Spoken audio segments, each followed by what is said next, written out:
Who's ready to get into some more Danganronpa? Hello, Entes. How are you?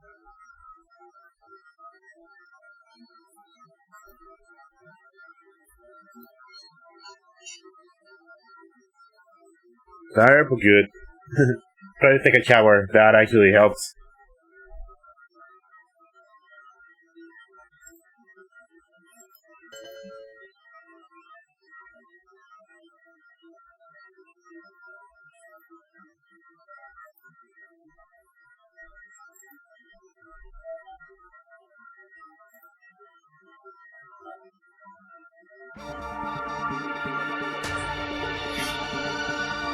Gamepad, get over here. Danganronpa.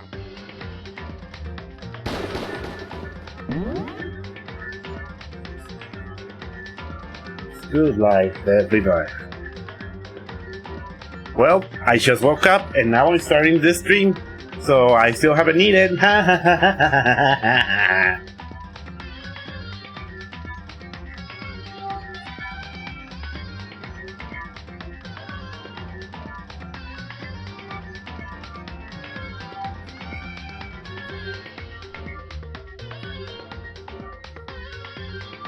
Well, fuck it. Fuck it, fuck it, fuck it. You're allowed to swear in here, don't you know that?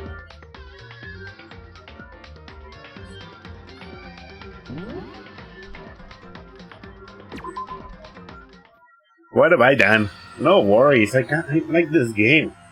That's where we left off.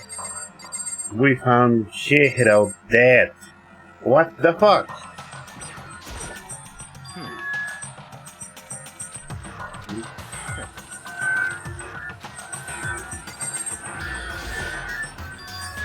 The world bloodbath is raining the world in blood.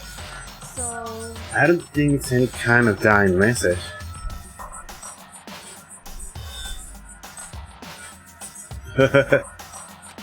This is too strange. But you know, that thing about writing bloodlust in blood doesn't sound kind of familiar. A murder scene kills again and again using the bizarre brutal metal. And then at the scene of each crime, the world bloodlust is written in the victim's own blood.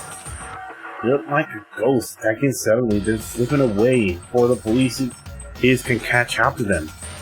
And what nickname did the internet give to this serial killer? Genocide Jack! Genocide Jack. The murderous fiend whose grisly attacks were famous all over the country.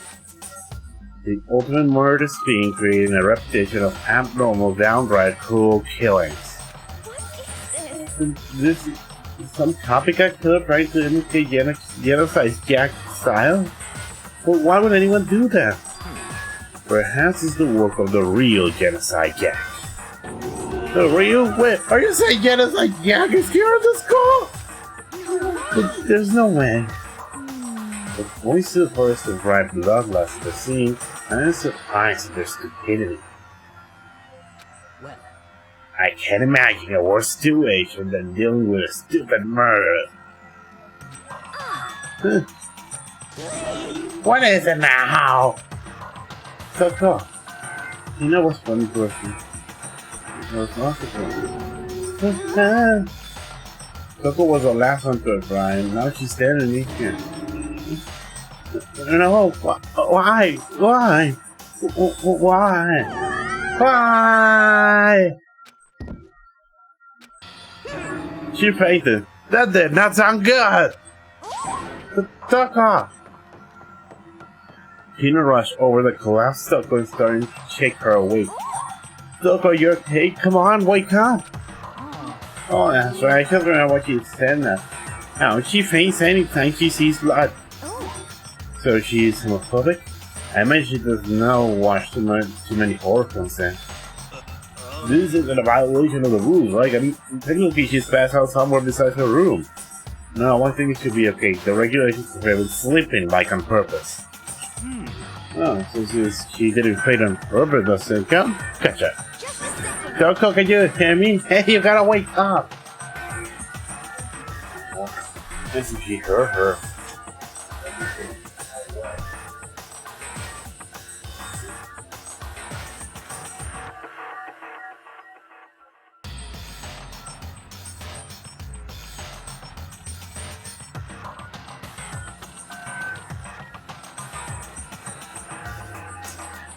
She literally jumped off of where she was laying. This is just reaction. I was a total loss for words. Okay.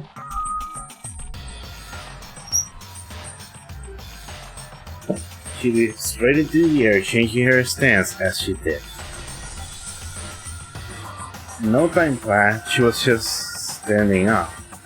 Ignoring the physical torturing I had to go through, her motions were totally haphazard. What? Sorry about that, I was so shocked, you know, it happens, right? Is I the only one? But, Doko? Are you okay? I'm fine, I'm fine. Whoa, is that a dead body? Hey, are you dead?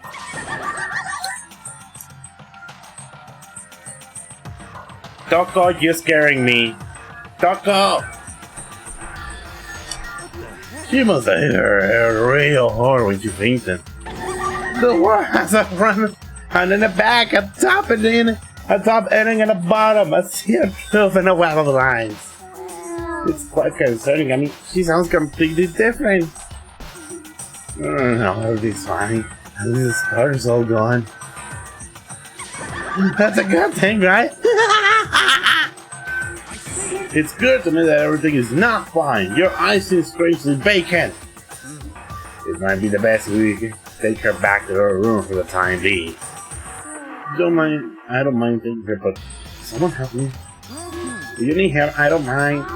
Saka, can you help me? Huh? She totally ignored me! Very well. You take care of this girl, and the rest of us can begin the investigation right away. Hey, I can assume nobody has problems with the Sakura and Mondo on guard duty again. Hold on a second. Rushing into an investigation. The mastermind isn't behind that. After what happened last week, I'm sure you realize that. There is no question that Chihiro was murdered by someone among us. Isn't that right, Monokuma? Hi, that's me! But don't take it as a bad thing. It's just a fact of life. Because that's how graduation works! Then it happened again. Is that what you were saying? That another one of us killed a fellow classmate? What does that freak you out? You guys got no balls, you know that? There's nothing there at all. Well, I let you pray to mine if you want. Actually, I don't have any either. Sorry! Stop monologuing. Use what you came here to give us. You did bring it, right?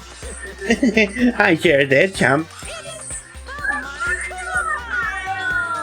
Allow me to present the Monokuma file. I know how you must be looking forward for this. So please do your very tippy-top best on this investigation. No way! Do we really have to do another investigation? Examining the corpse of one of our friends. Having to suspect all our other friends.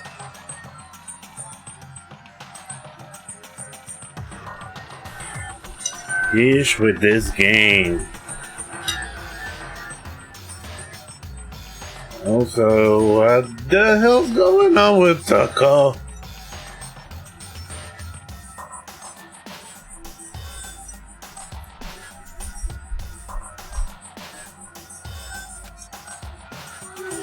We can take you some more.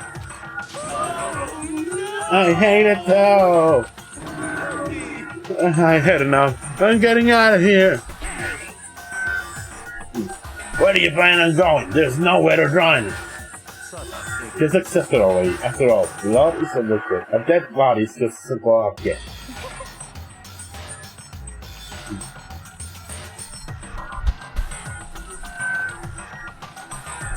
You're very enthusiastic about all this, are you not?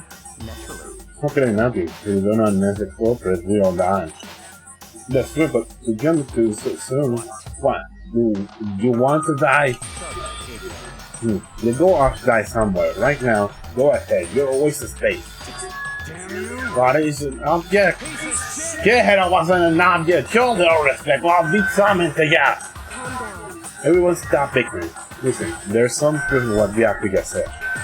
Kyoko? If we don't solve this mystery and find out the killer, our own lives are forfeit. And if Byakuya is right, that Genocide Jack is somehow the one who killed Chihiro, then unless we do something, more victims will start piling up. Forget more victims, if we mess this up, we're all dead meat.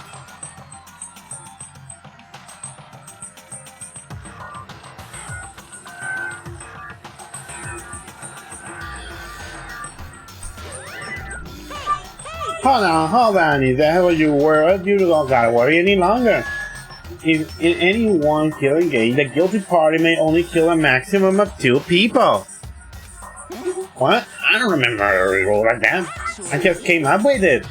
I mean, if one person went around and killed everyone, your lovely student life would be all over, right?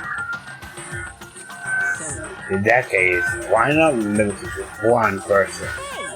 Well, in a good mystery, you don't want to miss out on at least the potential of a serial killer angle. Yeah, just one would totally murder that possibility. Farewell for now, I'll catch you guys at the class trial. I can't say I understand his thinking, but if we can kill 2 people, then one more person has to still be in danger. Which is definitely not good. We need to uncover the culprit before something else happens. You need to shut the fuck up! Well, for now, Taka and me are gonna drop off Toka her room. I'm gonna get dropped off. There's no time to stand around. We must begin our investigation with South Street. If we don't solve the mystery who killed Shikino, then we will quickly follow her into the afterlife. Listen, I want to survive. Me and everyone else, we have to do it. We don't have any other choice.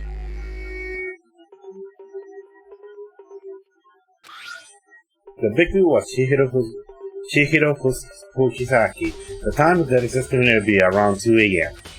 The body was discovered in the girl's locker room on the second floor of the school. The cause of death was a blow to the head with a blunt object. She was killed instantly. That's all it says. It wasn't like there's any option to complain about it. No matter what, I gotta do what I gotta do. Hey Makoto, do you have a second? Huh? Do you need something from me? Naturally. Of course, life without purpose is quite dull, you know? So what do you need? I'm going to let you cooperate with me during the investigation. What? I'm purchasing your talent, the same talent which allowed you to solve Sayaka's case. So, no, I said, you seem to have some limited use, which is why I've chosen you. To have the honor to contribute to my investigation. Oh, shut up, Yakuya. So you're inviting me to come with you? You're doing this in the most arrogant way possible, so... Let's go. Now, shall we get started? We need to get moving. There's no time to be standing around. We already know what just happened. So it looks like we're working with Yakuya on this one. The poster got some blood on it. Must have happened to a murder.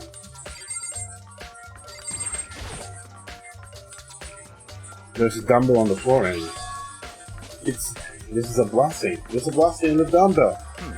The monochrome file said a blow to the head with a blunt object is what killed her.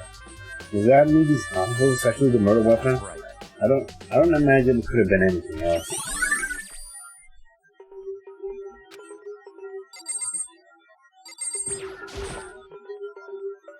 There's a fresh bluster in the carpet. Must have been splattered with the blood during the murder. I can feel the life draining out of my own body.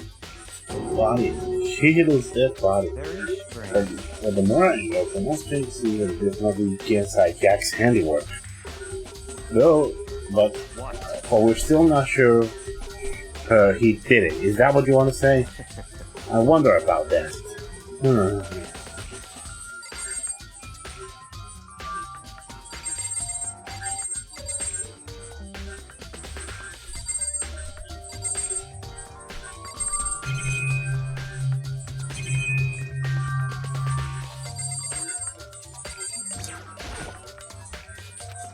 The perfect time examining Chico's body. She's all control going over every inch of her rival's body. You're a very strange woman. You know, being able to touch a dead body with absolutely no trouble. Isn't really concentrating. I just can't even hear it. I use this lock for a long time. Now it's become the site of Chihiro's death.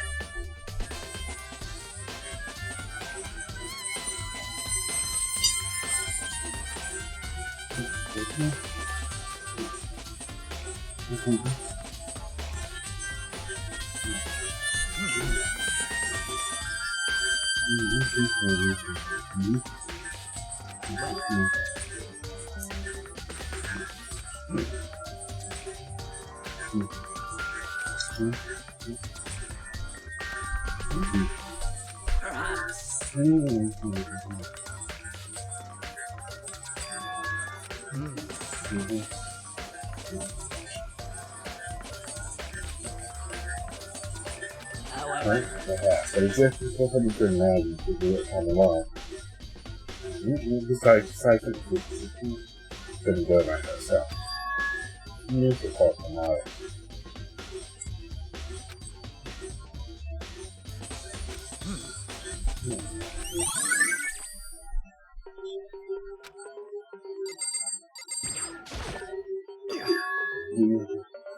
You can't mess it up, do you?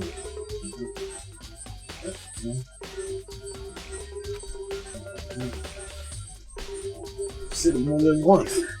Good there. Sure there, wishing as explained the threat down here. But you could really need to get stronger that down there.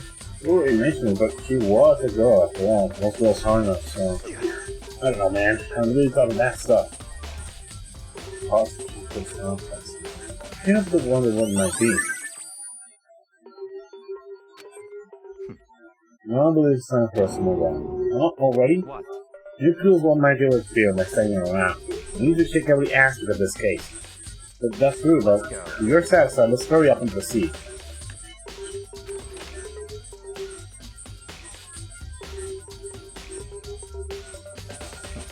So this is only next okay. Huh? This raises related to investigation? Figure out for yourself. There's no fun if you don't do it now.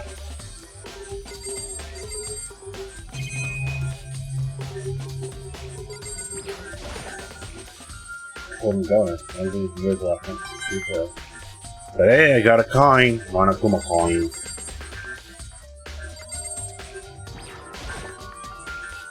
You just one was listed. So daughter, you should have overdoing with pulse. There are a bunch of different pool related items in the ship, which is much to do with the case. Meanwhile, we got another coin. Coin.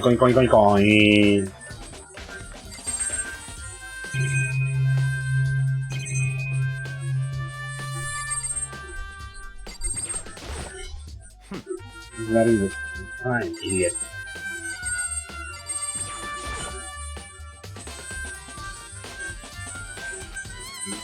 What? Did you call for me? You call for me? Has he been domesticated? That's right. This little Kodo has a question. You need something? Sure, what's up? Oh no, it's about this card reader. Yeah, the card reader is all happy this time to interview e-handbook. It only entered the locker corresponding to your calendar listed in the individual handbook. And it's impossible for two people in a row to go through while the door is unlocked, correct? If there were some sort of erotic terror test in the brow, the ceiling mounted gambling gun would have initiated a sweet cheese slaughter. And the school regulation prohibits anyone from lending someone else their handbook, correct? Correct! So then, that means only girls can enter the girls' locker room and only boys can go into the boys' locker room. In other words, Chihiro's body being found in the girls' locker room means, and I can see like this. Really? Let me tell you what you think. Since Chihiro was found in the girls' locker room, the killer must be able to get me. So, in other words, As such, the killer would have been one of the girls. Did I get it right? such You Lord, you're simple. Or am I wrong? You should pay closer attention to the regulations. The answer's in front of you the entire time. Loaning your e-handbook or another student is strictly forbidden. Only the act of loaning a handbook is forbidden. Borrowing someone else is perfectly fine. I would expect nothing less from the prodigal son of the noble Tagani family. So you managed to sniff out the loophole in the regulations. No, you would have bet you created it on purpose, didn't you? Do it a little more excitement as you do this.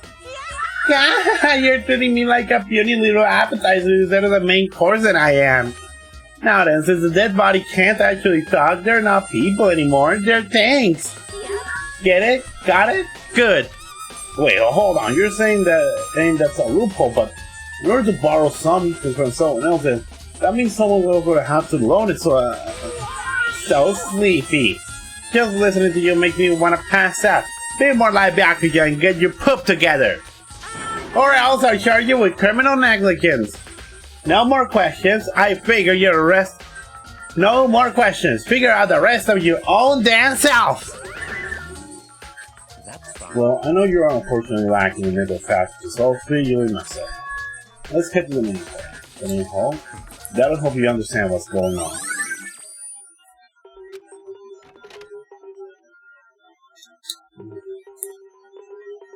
We came to the main hall. So what are we looking here?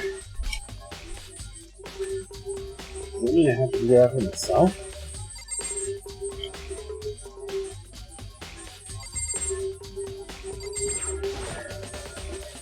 Looking up. Okay. Key handbook. Oh wait, there's 3 of them. But what are they doing here? So you finally found it. Do you know this right here, Byakuya? I happened to find it by chance myself the other day. Because there's a system in a place where the handbook of that student gets delivered to this mailbox. So then these handbooks belong to Junko, Leon, and Sayaka. You can go ahead and go him yourself. Yeah. Sayaka Maisona. You're right, this is Sayaka's handbook. Now you understand? This is the key to the loophole that I revealed earlier. Yeah, I'm too concerned to get it.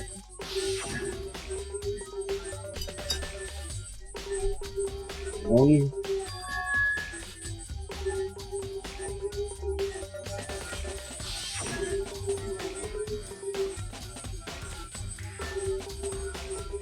Yeah, see now, I understand. What? Hold on a second.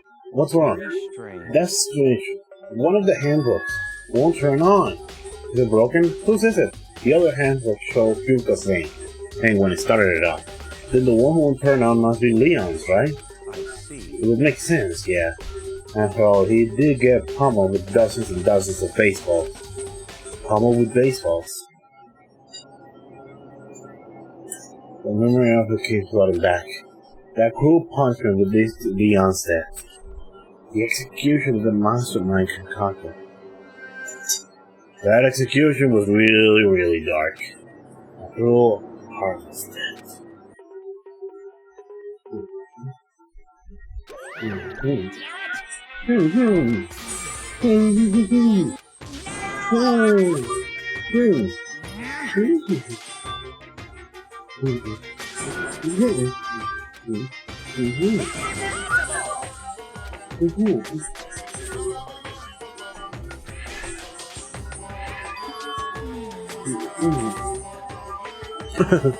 Oh no.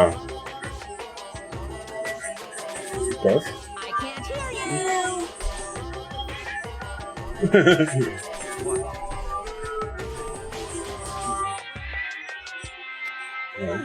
Hard to say. You know what I think? I think this handbook is actually broken. But you might ask, how could that be? I'm just happened. But it's in the mail pack, it's not turning on. Well, I don't see any connection to the case, so it doesn't matter for now. And so, otherwise, there's something about the bottle. Okay then, this should be enough to get things for. Once we begin our investigation, we should in earnest and track down the food hole. Yeah, we need to find out who killed Shishira. To be exact, not quite. Not quite. Hold on, this is another thing waiting to be said.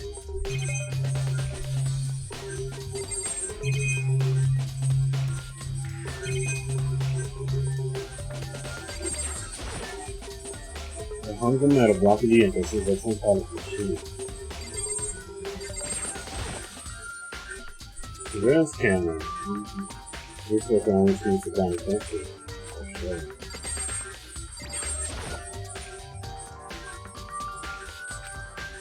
I was going to put on before.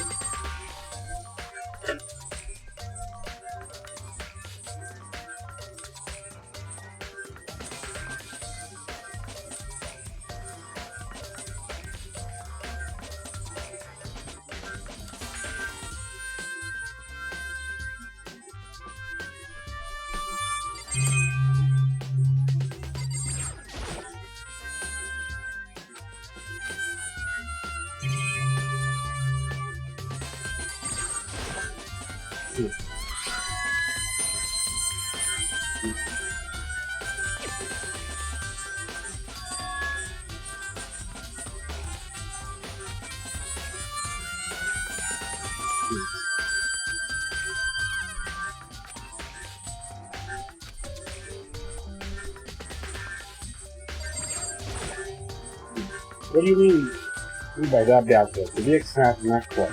Certainly I want to reveal Shishira's skills. More precisely, I want to discover the true identity of Genocide Jack. Then you really think you do believe Genocide, you know?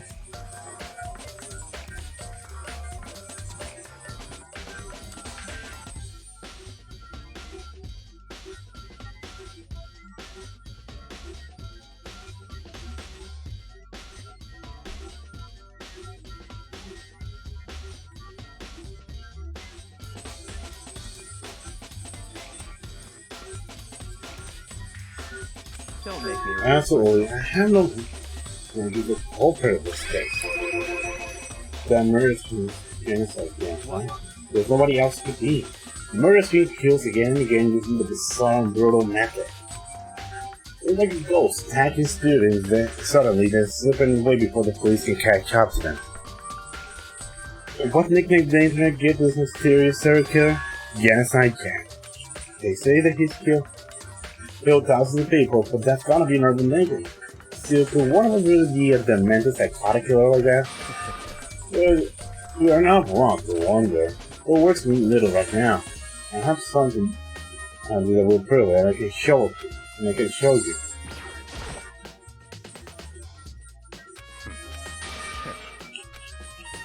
Don't make me repeat myself.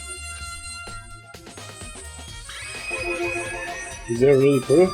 There's somewhere I'd like to take you. We will provide the evidence to you. It's all clear. Evidence that Genocide Jack is the one that killed Shihiro. Okay, is something like that really? Ah, hey, get too!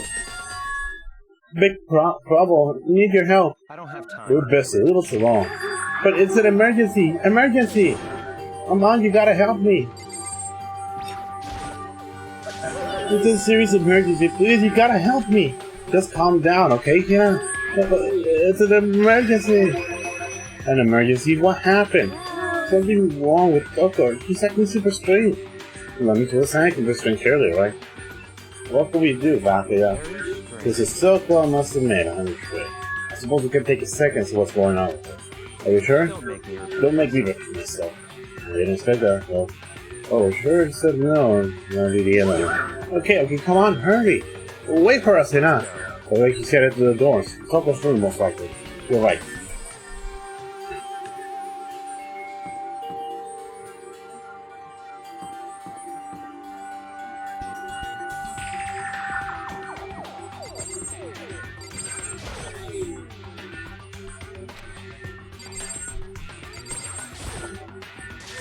You guys are too slow. I think you're just too fast. So what's this emergency? Well, after what happened to girls' uncle, we left up in the woods to get it turned down. After a while we came back and we didn't know what to do. And we've been. It's a year. We refused to come out if you kept saying all this weird stuff. Weird stuff? That's fine. We should try talking to her. Yeah, good idea.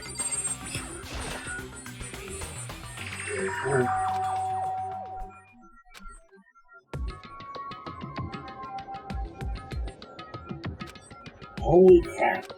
An aura negativity flow out of him behind the reinforcing the gas battery.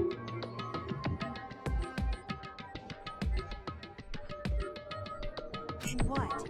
What? Oh, nothing.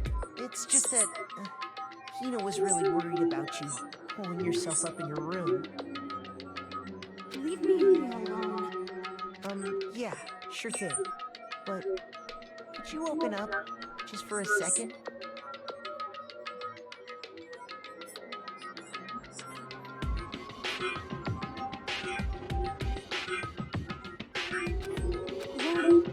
Allow it. Huh? Won't let Genocide Jack have control. Just like that, he slammed the door in my face. What was that? He's been acting like that the whole time when they rang a little while ago.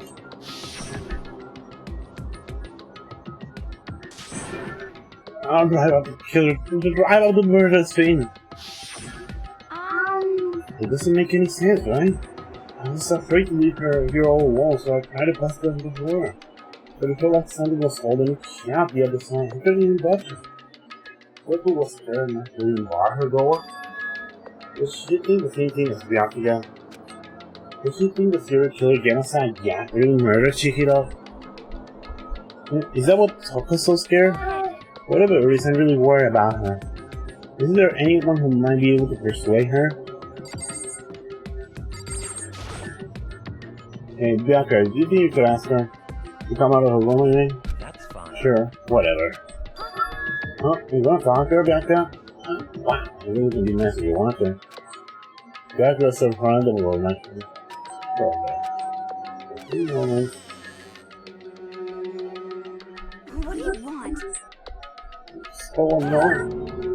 Oh, Bakula! It's Byakuya. Yeah. I say, I'm going to keep a promise. But don't worry, do it again. Oh, not genocide Jack, have control again. And without the source sunshine. Even Bianca can't pull it off. There's nothing else I can do. Let's go back to the investigation. Oh, hold on. Hey, Bianca, what was Tucker talking about just now? Something about a promise? What? Oh, I have no idea. I know one of her delusions, I'm sure. Stop talking. I say I don't know.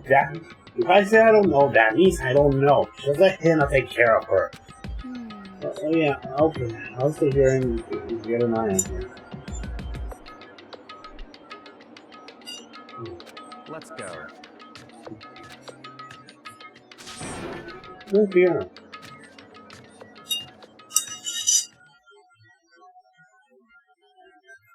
Be right back. Gotta go on some food.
Oh yeah, back. I just need to get some water. You take my stuffy nose. Oh, I take a stuffy nose. You didn't even look back. I'm not saying anything. Just keep walking towards the destination. Finally, it's brought to stop in front of a certain group. Come on, ready? Come on, let's go in.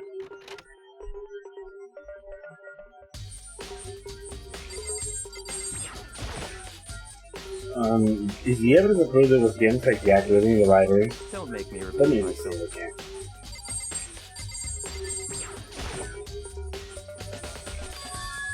The archive, huh? Hurry up and go inside. Here, Let's go. it all makes sense once you're inside.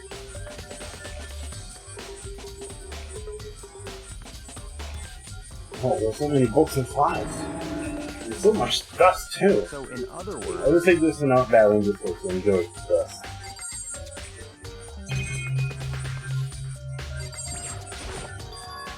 Well, that's that one. Oh, yeah, the same one. I saw Bianca using the library before. what? See how wrong with that man? It was here before, then I moved it over there. This dog over there, I thought it might be a good deal. These rituals are gonna be very important, I know. It's a wooden box. Thank you. And we're judging by this noise in the bed. It looks like there was something inside. I wonder what it was. It was an extension cord plug. There was an extension cord plug in there. It would be very useful while I was in the library. An extension cord, huh?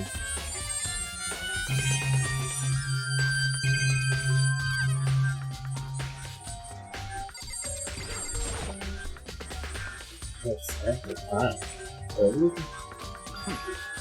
So how it's not fine, indeed. You just let that fire. Huh? That's right. That's a report on a presidential assassination. The originally scared at the nation's library. It won't be declassified for another 3rd year. Are you sure you want to look at it now? There's no telling whose sponsor you might wind up looking at it. Yeah, make it alright.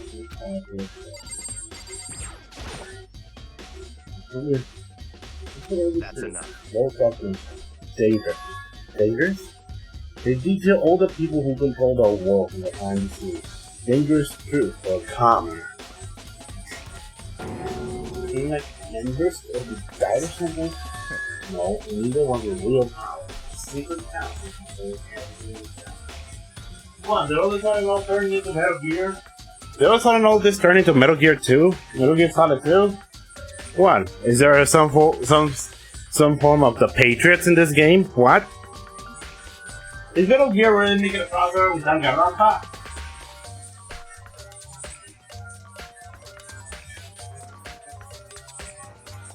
This here is starting to break.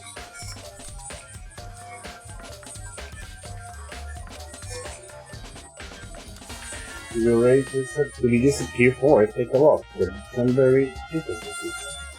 You're interested, right? Am I? I'll just let it go for now.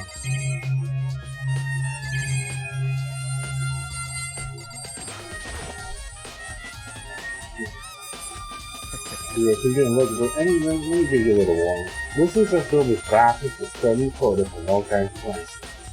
It's the kind of thing that anyone person really even look at. Be careful. What do you mean? All those calls have investigative reports related to different cold cases. Those are internal documents for police eyes only. They're not the kinds you expect to leave. So if I'm beginning to understand the truth further of this library, the entire reason I was interested in the library is because this room right here.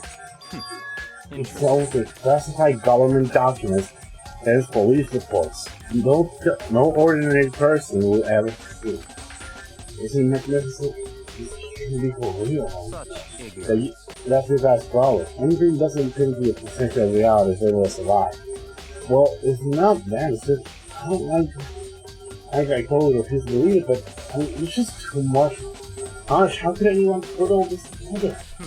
Suppose it goes to show how much power or Hulk really wields. Or perhaps the mastermind may have been provided us with enough of the things to keep us in daily war. Because he's getting annoyed with my share. Bolts from one of the handstands of the chair came off loose. And now it's just won't stop moving. Well.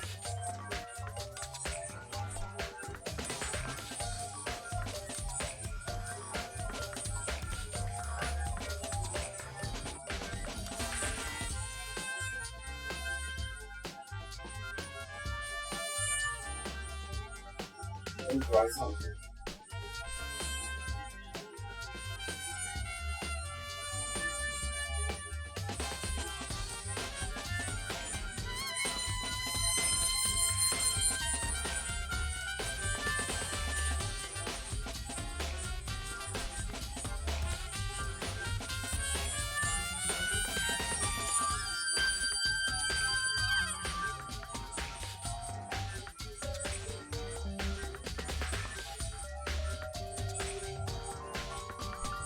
There we go.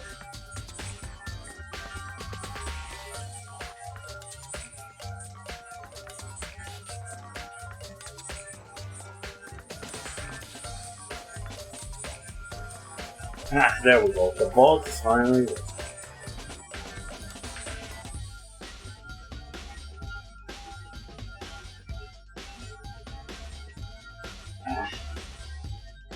There we go. The vault is now back in place. And the chair is slowly trying to roll.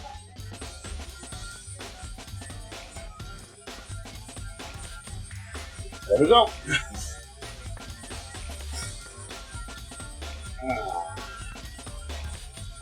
There we go. Now we finally stop moving. Seriously, what the hell, chair? That's no use. I think you with all this. Just go on real. That's wrong. You still can't believe it? What about you? How can you believe so easily things these are usually impossible? What do you mean usual? Usual? Normal, ordinary, simple. Those things don't exist anywhere in the real world. You don't understand what they actually represent. You don't understand the nature of anything. You don't pull your punch. You don't pull your punches, do you? He says, what you consider unusual is based on your common sense, right? But what makes you think your own common sense applies to me at all? The documents gathered here are genuine. I have reviewed them multiple times, so there's no doubt. But hold on a second, you're saying you read all these documents in more than once? But this cause has to be top secret confidential, right? So why? My family has a reading room just like this at our home. Ours is bigger. Bigger, of course, and not as dusty. Huh? Members of the Tagami family access to any variety of government-related documents. That includes foreign powers as well as domestics. How is that possible? I already told you, there's a secret council that controls the world from the shadows. My family is a member of that council. And I have written the bloodline that will allow me to one day bend the world to my will. Fuck you, Byakuya, fuck you! But to be considered a ruler, I must know all levels of this world backwards and forwards. So whenever I have the time to review whatever document materials of interest me,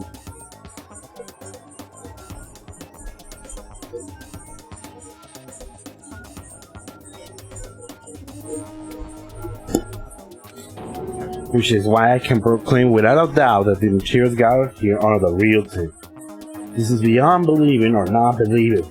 The actual is actually starting to scare me more and more than the actual mastermind. And what always interested me were the cold case police investigation reports. Reading through these reports was always been a hobby of mine ever since I was little. It's an excellent mental exercise. I saw more than a few of those cases just by reviewing the reports. And among all those reports, one of my recent favorites is the Genocide Jack case. As you saw, Byakuya grabbed a specific file from the sharing. This is the complete case file. Every single report surrounding the Genocide Jack case is having the pile here. Because there are so many, allow me to quickly summarize the main points. To begin, there are two notable characteristics in every Genocide Jack murder. The first characteristic is that every crime scene in the word bloodlust is wearing with the victim's own blood. And the second is that when the victims are murdered, their bodies are suspended in a certain way. The bloodlust and the victim's body is suspended. It's exactly the same what happened to Shihiro. Save your surprise. Save your surprise, the best part is yet to come. For the second characteristic, where the victims are suspended. The only ones who knew about that particular fact were members of the police and other higher. But by all accounts, nobody in the media ever found out. Huh? In other words, no one on the news, no one online, nobody knew that aspect of each crime. Only key officials and the killer himself knew about this act of mounting the victim. Now, you recall Shihiro's corpse. Her body was more certainly mounted in this fashion. So how could the killer have known about suspending the victim? That's right. That's the key question. But in fact, the answer is quite simple. The culprit isn't a copycat killer, it's the real Genocide Jack! That's right, there is evidence that Genocide Jack was hidden himself among the rest of us. That the Genocide Jack really is such a brutal, fiendish killer really is walking right among us. Things are starting to get interesting, aren't they? I never imagined a killer with such a reputation would be part of our little game. Now, don't you think it would be good for you to take a look at what I've overseen? You might manage to figure out a clue or two. If you get down to your knees and beg, I might even show you myself.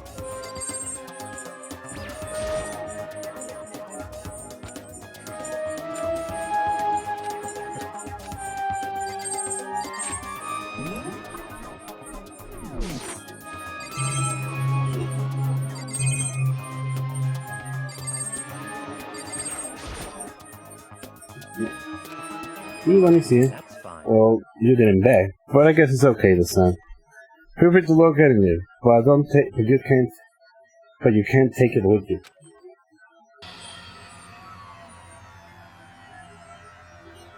Byakuya handed you the file and I flipped through the tense, nervous thing. Suddenly, my hands stopped. I had reached the page where photos of the scene Of each crime had all been collected.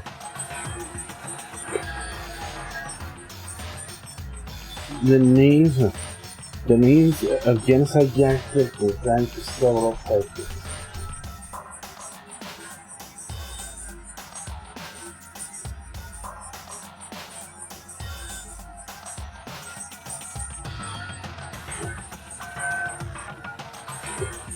Ken Hara, 32. Toshiro Honda, 17. Shoji Gaku, 23. Kano Issei, 14. Takeshi Yoshida, 13. Kumasano Taro, Takemi Furigono, Ushida Naoshima, Takeshi Makamune, and Yuto Yumechina. There was no end to it. But once it became perfectly clear as I had read.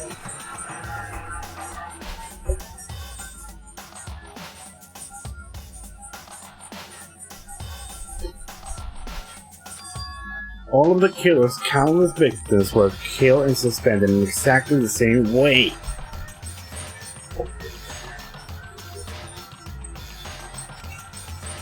And at the scene of every crime, the world bloodlust is with the victim's own blood.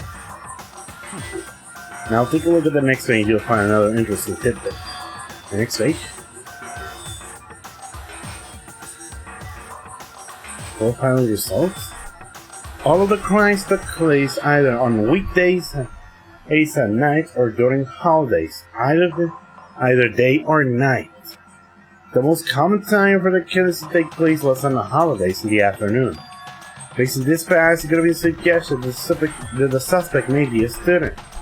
Evidence suggests that the suspect lingered at the scene, but when they did leave, they were in a panic. Because an eyewitness has never come forward, some neither there was any external reason for this. This confused behavior suggests that the suspect may potentially suffer from a dissociative identity disorder. So, in other words, The key point here is that the culprit may as well have a split personality. A split personality? Like some kind of dissociative? So I'm part of a totally unbelievable story. But this one would be more unbelievable than anything else up until now. Or maybe it really isn't. I don't know, I feel like my mind has gone numb. let's go. Alright, we should get going. Where are we going? Anywhere but here. We finished our business here, haven't we? Wait, Byakuya! As usual, Byakuya turned and left without another word. I hurried up to the library's cache. Well, this is where we part ways. I have some things to take care of before the class trial. Huh? It's all of a sudden like that? Come on, enough of your annoyingness. Questions. Do you really think of it together the whole time? Take responsibility for yourself and do something useful. Move the investigation forward on your own. Goodbye. Well, goodbye. Just like that, he was gone. Just quickly he asked me to go in and he cut me off. In the end, I felt like it was just some thing getting tossed around. At the same time, I had to call some really important clues thanks to him. The genocide gang, he's the one that killed Shihiro. And that murderous fiend is one of us. But who is it? I have to find out no matter what it takes. To do that, there's somewhere I have to investigate one more time. I have to go back to the crime scene, the girl's locker room. We share the boys' locker room too.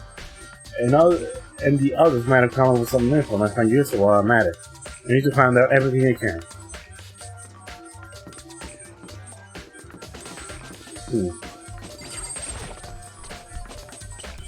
Actually, let me check something.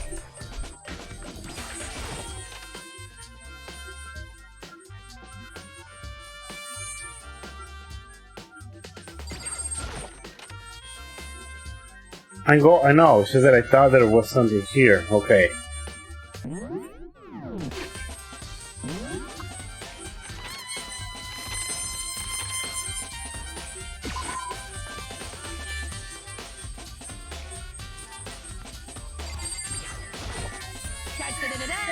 If man has discovered evidence of the culprit. I know the study case for me. Evidence? What do you find? I can't review that just yet, but I guarantee that I found double still the kills back from his lines. Heard shit about that. Oh, fuck you. Oh yeah, Miss Littenberg said she wouldn't something worthwhile too. Really? What did you see? She refused to tell me. She liked that a girl goes the bullshit likes you, right? Okay, so where is Celeste now? The warehouse by the door, and she was there, but at the same time not there. What's it gonna be? Fuck you.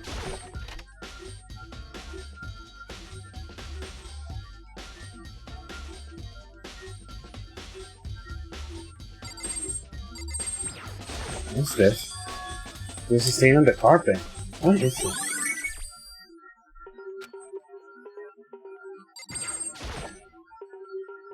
No, this poster.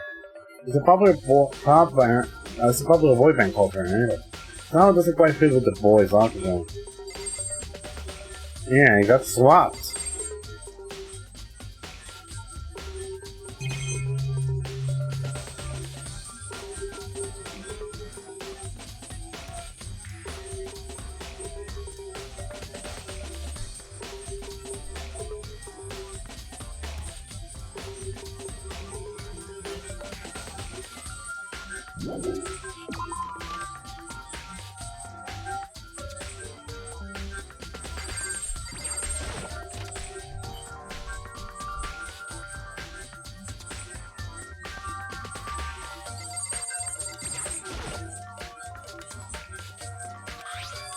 Oh, the big breasted swimsuit model is very noticeable too.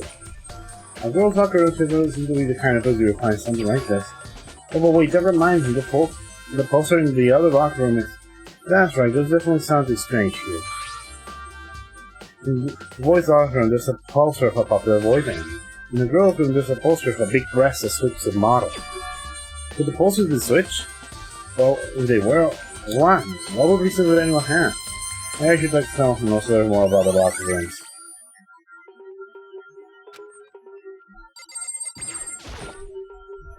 It's been a long time. It's been a long time since the girls' locker room was Sakura.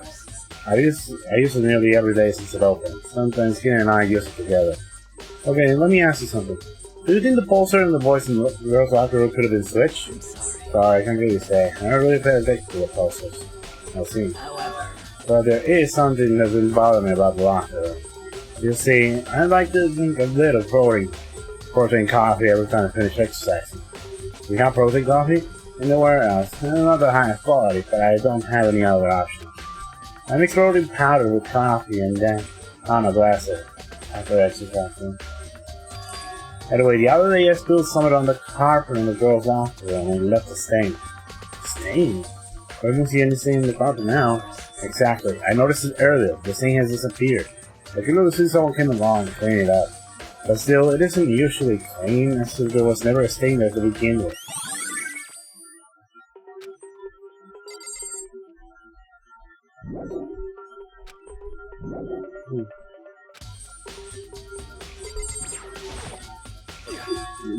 Real come.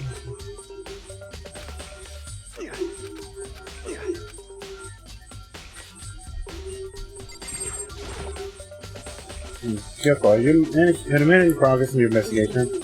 Generally speaking, but I have to get going. Has something been related to the tale?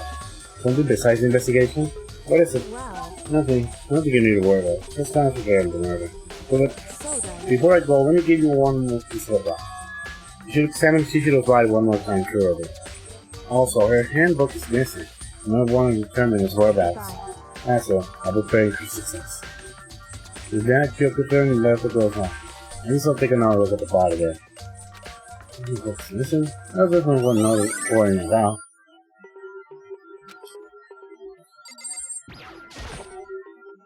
I guess I should examine the body one more time. I know you said it earlier, but I don't have any minutes. Well, better give it a try anyway. Let's see. Chihiro has her bound with what looks like some kind of rope. The rope was used to prop her in some kind of crucifix position. Huh? The rope has a plug? Wait, so this isn't a rope after all? The more you think about it, the more this is not the only thing that concerns me. Chihiro's fatal injury was a blow to the head, which means someone struck her in the head in order to kill her. That's right, that's the issue of being suspended in the fatal blow. At first I didn't see any reason to think too much about it either. But seeing them again after looking through the Genocide Jack files, something is not quite strange. What does this all mean?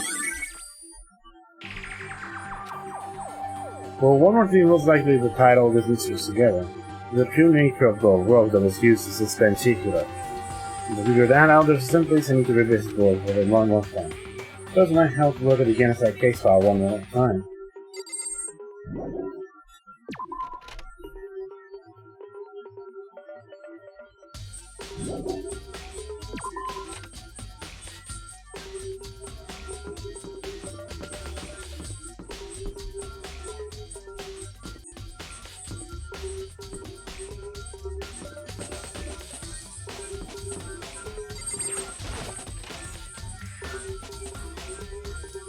Come on.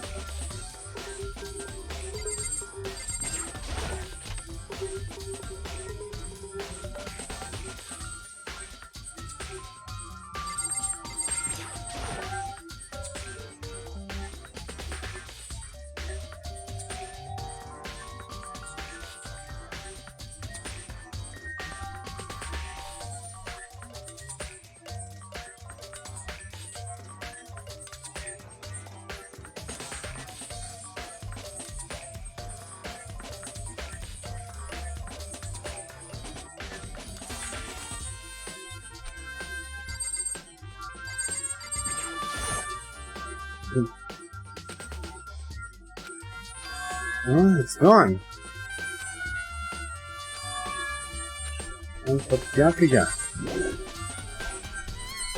Okay, I'm gonna go and talk with her.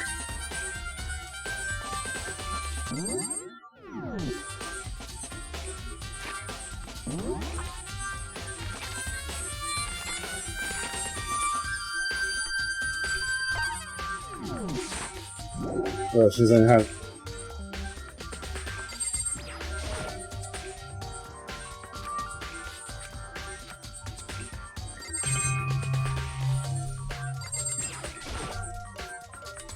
The lamp will turn on. Oh, I see, it's not plugged in. The last bulb isn't long enough to reach the outlet from here. The last time I saw it was definitely on, and it was definitely right here. Oh, that's right. Bianca was using an extension cord. But there's no extension cord here now. I wonder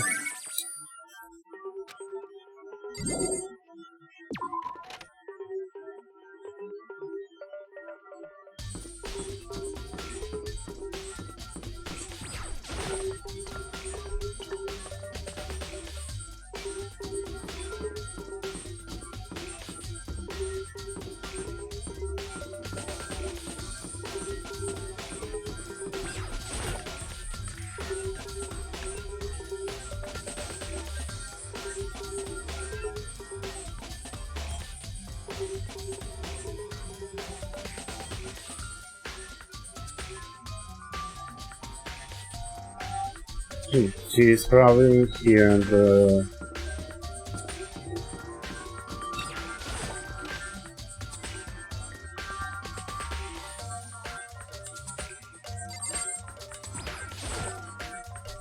Celeste, what are you doing here?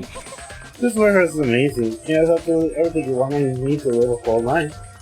From food to clothes, houses, and endless supply to choose from. To do that, but have you heard anything related to the case? I knew you were going to ask you that. So I'll talk to her about the warehouse someone directly, but I still was hungry. Then you find something? Well, I'll tell you all again. Last night I saw her here. Chihiro was in the warehouse. What? Oh, really? This is time before me. Nighttime. What are you doing out this late? Oh, I was just... Are you planning to go exercise, perhaps? What? How did you know? Because I can see a blue track jacket sticking out of that duffel bag you're carrying. Oh, you're right. Thanks. Well, I'd better get going. I'm kind of in a hurry. She stuffed the jacket into her bag in a hurry. It was almost like she was trying to hide it. Just like that, she was gone. Yes. I assumed she was really stark enough to go exercise in the morning, but it would appear she ignored the nighttime rule and headed directly to the girls' locker room. If she hadn't broken our rule, none of us would ever have happened. You'd get what you deserve, I suppose. So apparently, she went to the girls' locker room late at night in order to exercise without anyone knowing. But the strange thing is, There was no trace of a prank actor or doppelganger, let's say. Let's say she saw Shake's little camera, which would mean the killer would have gotten rid of it somehow.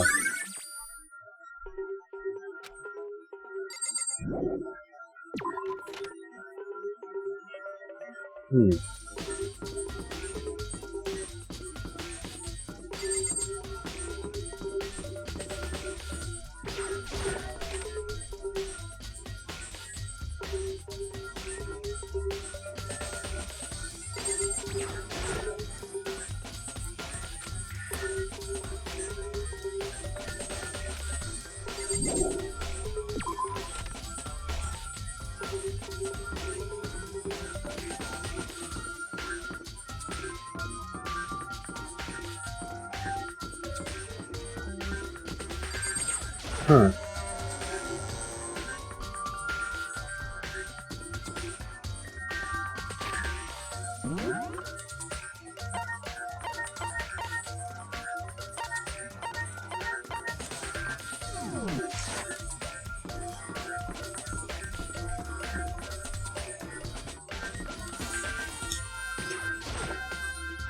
Maybe we should have confessed our embarrassing secrets after all. Damn it, I'm sorry, Tishio, all because I wasn't strong enough. You're an idiot.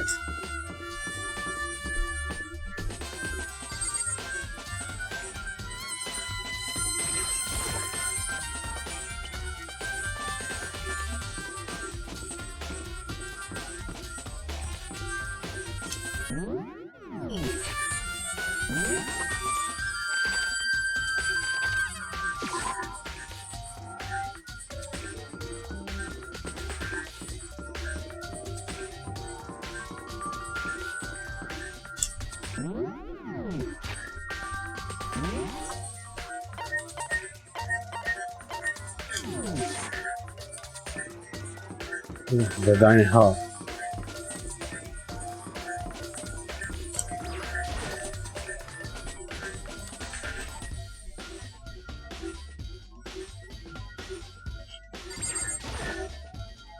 Oh, Hannah, how's Tucker doing?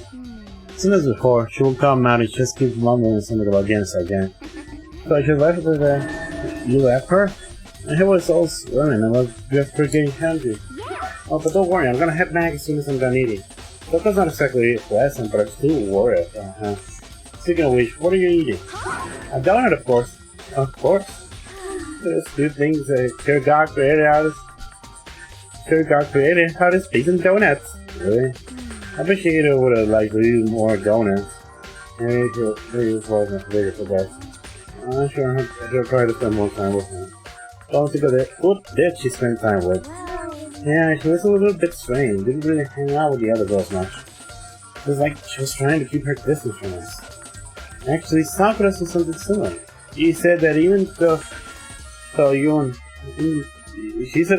and her invited Shiki over to exile with you, she always refused. Yeah, totally. That was true, and it wasn't just us either. It was like she stayed away from all the girls. It's just, I don't know, she talked to the boys all the time. It's kind of weird why would be patient around your own sex, but that'll be fine with the opposite sex. Oh wait, maybe she was just a guy spoiling her, and the law says you can judge a book with a cover, right? You think so? I never really saw her that kind of girl.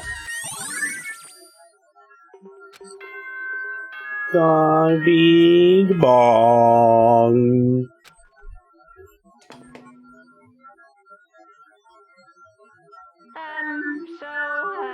I'm getting tired of waiting. Shall we just plunge right in? It's the moment you've all been waiting for! The class trial! You remember where to meet, right? Please go through the red door on the first floor of the school. See you soon! Ugh. Big. Good.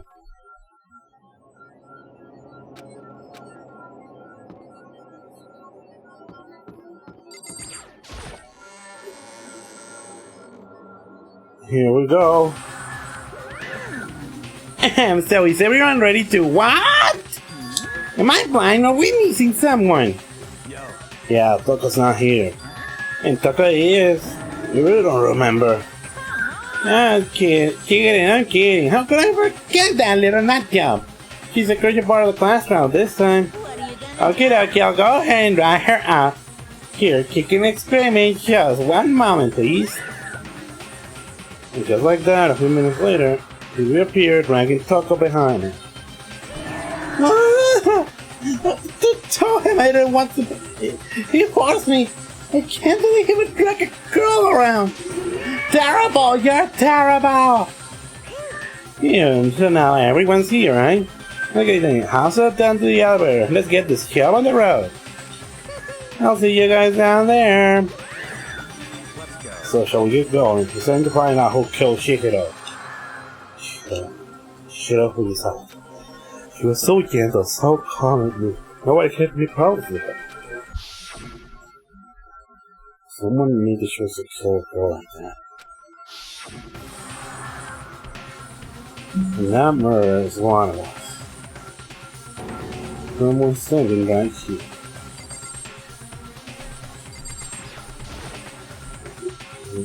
We have to do it. It's true. Yes.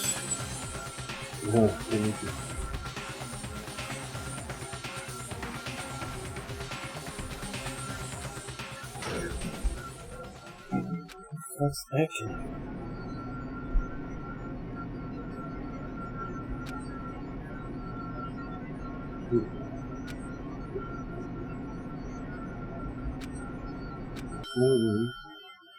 Came to some stuff.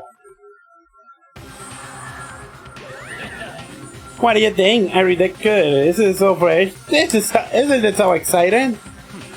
Don't waste your time, stupid question. Let's get this over with.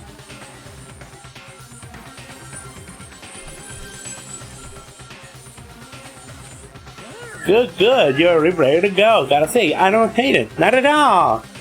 Okay then, let's get this show on the road. Everyone, please find your assigned seats. And so the curtain opened once again.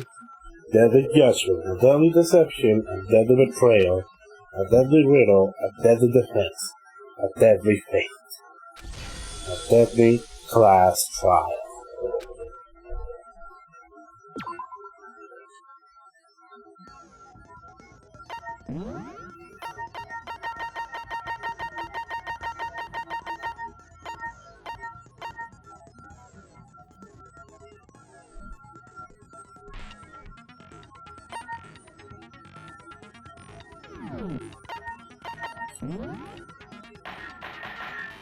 Class trial, all rise. Let's begin with a basic explanation of the class trial. So, your votes will determine the results. If you can figure out who done it, then only they will receive punishment. But if you pick the wrong one, then I'll punish everyone besides the blackened, and the one that deceived everyone else will graduate. Okay then. So, first off, let's talk about the murder weapon! First we have to make clear what was used to deliver the fatal blow. Make your argument. Locker room dumbbell.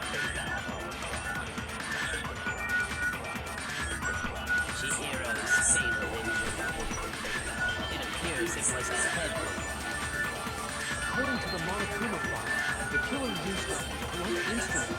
But what kind of blunt instrument could it have been?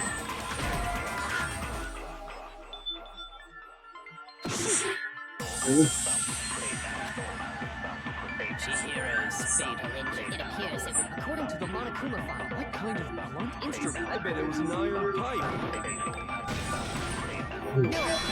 No, it's wrong. Counter! Can we agree that the object that dealt the fatal blow was the dumbbell, found at the scene of the crime? It was covered in blood, and there was nothing else at the scene that could have caused that kind of injury. And the wound on the victim's head is consistent with the shape of the dumbbell. As far as I'm concerned, there's no mistake and no room for doubt on this one. You looked at her head wound? Yes! That's so creepy! If you don't mind, I will proceed from here. Let's move on to discussion of the culprit. Although, I believe the criminal behind this heinous act is already quite clear. What? For real? Chihiro's killer is the fiendish serial killer, Genocide Jack. Genocide Jack, the fiendish serial killer. Did he really kill Chihiro? Okay. So why not the champion reaction?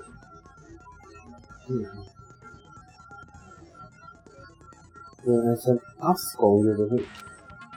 There's a way to use this white lens to get it in the way. Press the A1 to attach the silencer, which will cause to shoot down the wire. Or if you shoot an accurate mark with your silencer instead of the white noise, the time limit will decrease, so take careful aim when you have your silencer out. If you're actually difficulty set to gentle with pencil, white noise won't appear at all. In this case, you can forget about the silencer and just focus on the situation in front. Well, good luck and have fun! I mean, the difficulty is still on time, but the Genocide Jack takes fine. The culprit is Genocide Jack. I'm sure. Case closed, as far as I'm concerned. But that's impossible! Why? What makes it impossible? Well, I mean, come on! There's just no proof for it. No, it's wrong.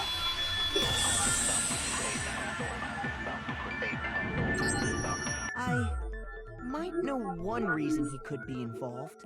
What? I found this file while I was looking around the archive in the library. I guess it's some kind of confidential file the police put together about the Genocide Jack case. What? That's kind of weird as shit, isn't it? What was something like that doing in the library? The why of it is probably more trouble than it's worth.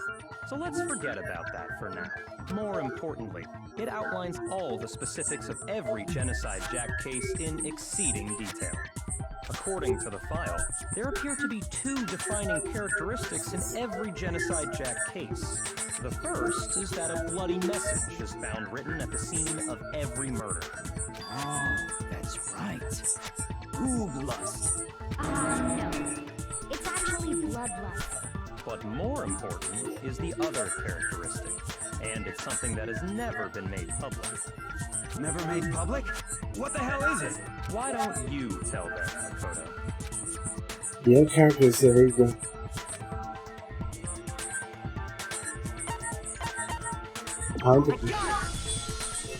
Apparently, in every Genocide Jack case, the killer suspends the body in a certain way.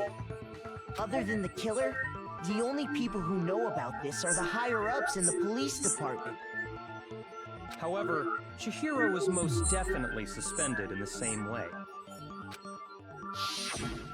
So, how did the culprit know about this when only high-level police officials were aware of it? There's only one logical answer I can think of. It's because the culprit in this case is the real Genocide Jack. No fucking way! You're saying Genocide Jack is one of us? Yes, in fact, it's Toko. What? Genocide Jack's true identity is Toko Fukawa.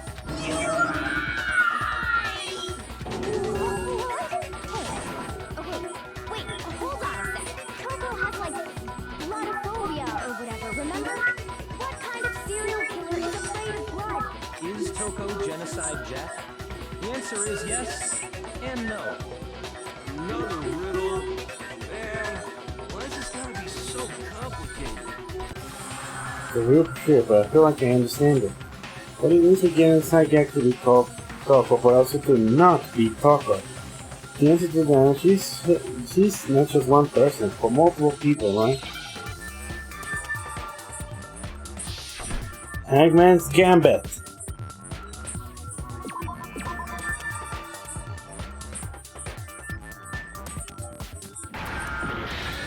Ow.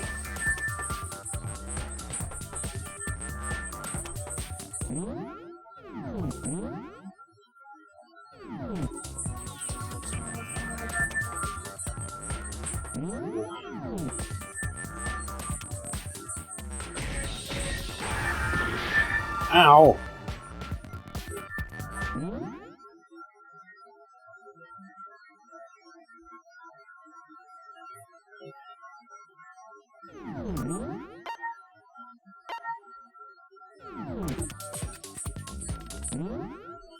Oh my god!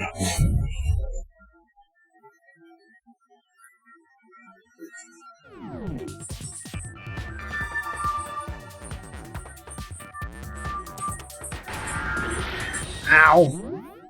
God damn it, what it was, god damn it, ah!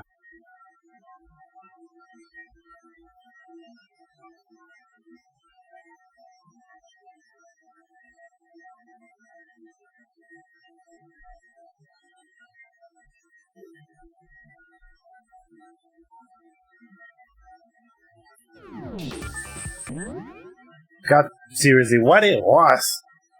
Come on!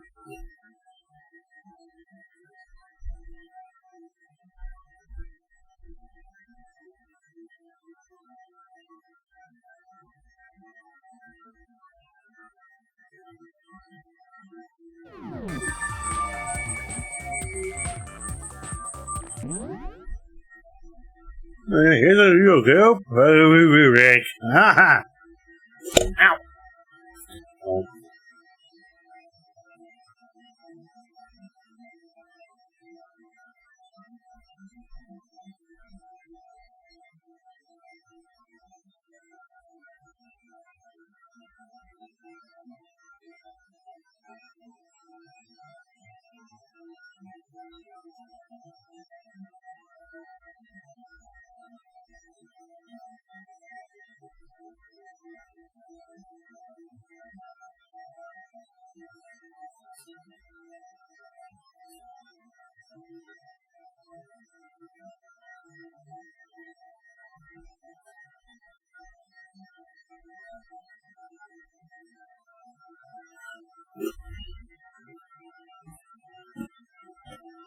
You still there? You still there?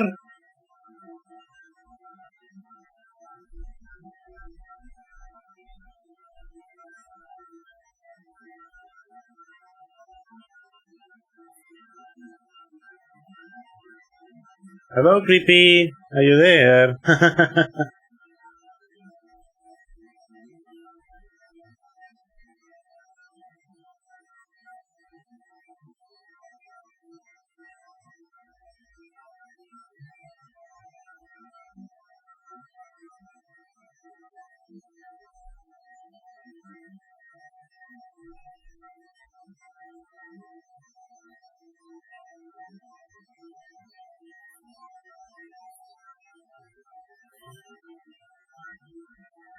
Your devices are shitting on you. We.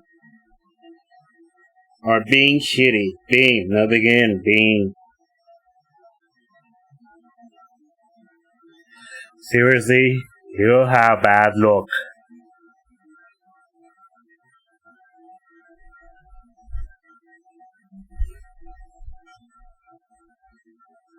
You might be on your...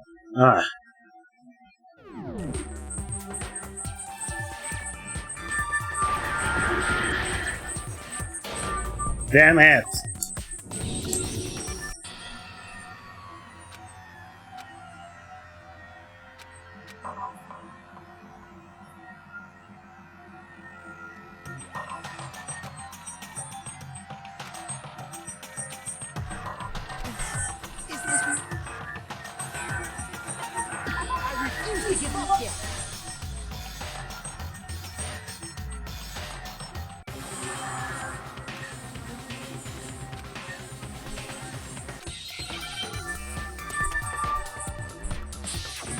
Hangman's Gambit.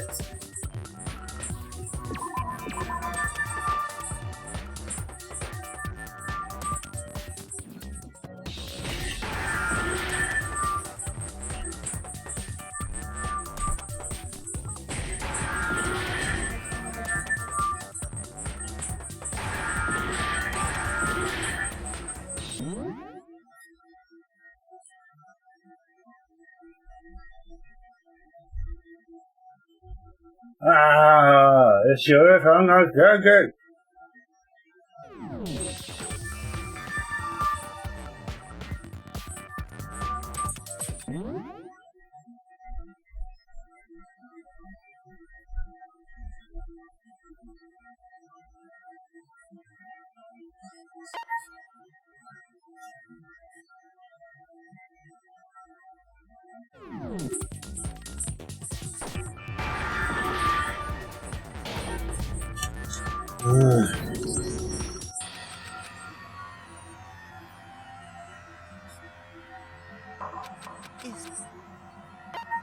I refuse to give up yet!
What? Chiso. Now I understand. What is Chiso? Is it because Genocide Jack has a split personality? Huh? I think I read that somewhere in the file too. They thought that the suspect might have, what did they call it? Dissociative identity disorder. Oh, okay. But still, to go and say that about Miss Fukawa is... Perfectly acceptable. Toko's strange behavior after seeing the body is proof enough that she has a split personality. The one thing that shows up I got it! I got it. You're talking about how she started acting totally different than usual, right? That's right. Think back. She fainted when she saw Chihiro's corpse, and then, when she woke up... She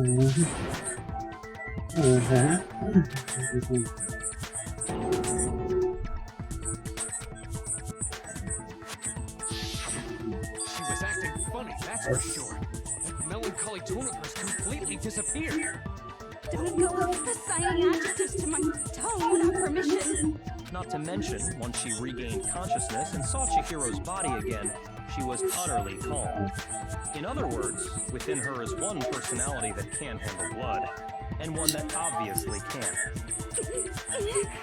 So when Toko trapped herself in her room, it's because she was scared of Genocide Jack?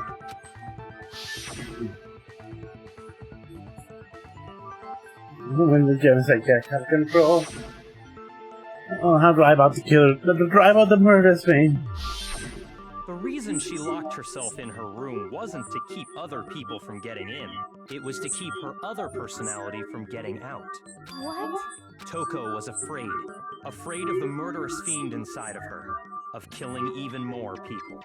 How? Yeah. How can you know all this? I do believe you misunderstood her. What she's trying to say isn't, how can you know all this? No. What she wants to know is, how could you tell them? Last night, just before Monokuma gave his motive speech, Toko and I had a strange conversation. She told me a most interesting story. She said a murderous fiend lived within her, and she was afraid it could appear and attack at any time. And that trepidation is what's caused her to have such a bleak attitude. Isn't that right, Toko? This is all lies. Right, Toko? You said you wouldn't tell anyone. What? You promised. I can't believe you lied. You have only yourself to blame. You came to me with your tragic little story. I didn't ask you to. This is the real world, not some romantic fantasy fairy tale. Besides, you broke your promise first. You said that as long as you were here, no matter what, you wouldn't let Genocide Jack kill anyone. But in spite of that promise,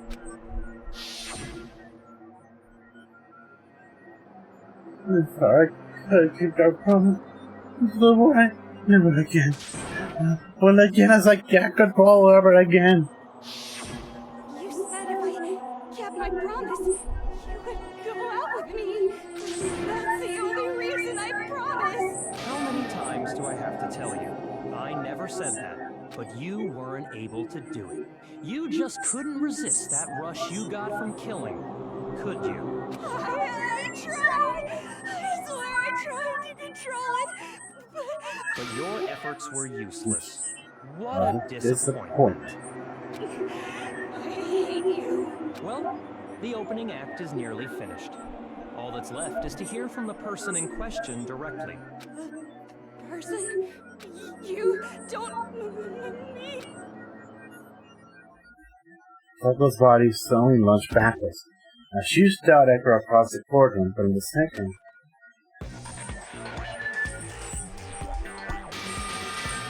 Hello there! Is it me you were hoping to see? What the heck? So you figured it out, huh? Well, whatever. What are you gonna do? I'm the ultimate murderous fiend, Genocide Jack! Or better yet, let's go with Genocide Jill! What the fuck is this?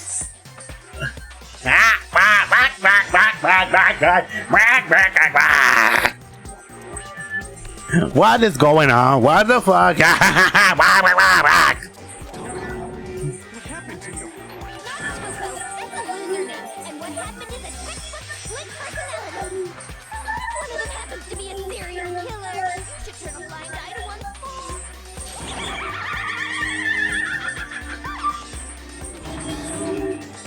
As they say, so would murderous mind sound in murderous body.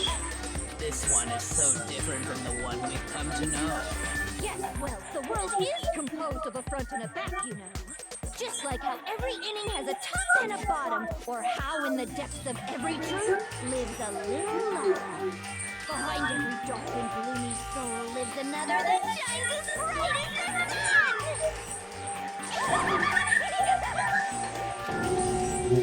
This is the murderous fiend Genocide Jack? This is beyond insane! Miss Jack, Jill, can I ask you a question? What's that? What's up? And that face she puts, oh my god. Some of us think we might be the mastermind behind our entire situation. What are your thoughts on that? Well, I'll tell you, I am the mastermind of all masterminds! Just kidding! It's not true? Of course it's not true! You tried to hook me to that creepazoid! And another thing, the police and government and society in the outside world are totally powerless! I mean, they just let this idiotic bloodthirsty maniac go buck wild all over town! Sure, I'm a bloodthirsty maniac, but life is pain, right? To live is to hurt other people. It's a necessary evil if you want to survive. The act of living itself causes pain for everyone.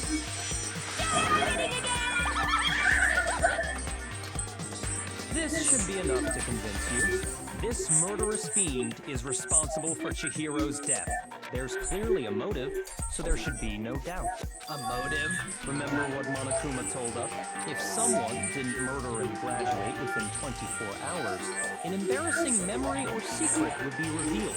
Well, let's assume that Toko's secret was about Genocide Jack. If a secret like that came to light, Toko's life would have undoubtedly been forever ruined. Yes. So she had a very clear motive to never have that side of herself exposed. Interesting. Very, very, very interesting. But sorry, as much as I hate to admit it, I'm not the culprit. But I cannot imagine anyone other than you could murder someone in such a bizarre fashion. Maybe so, but nonetheless, it's the truth. Do you really expect any of us to believe you? Yeah. I could never believe a word you say, you monster. Maybe she's totally right about that, but something's so bothering me. But she said I need to go something with more detail as well. Make your argument! Status of the dead body. Sorry, but I didn't kill anyone. You say that, but do you really expect any of us to believe it? Perhaps if you had an alibi, that would change things. Oh, an alibi. Now I tag it. When you compare your past murders to this incident, the modus operandi matches completely. What more proof do you need? Give it up. You killed her.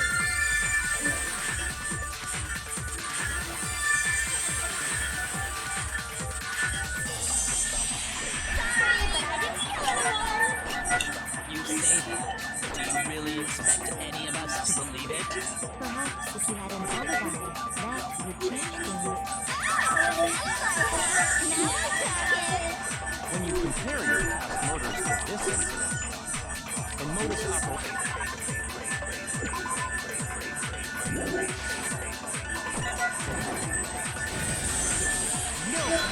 Small counter.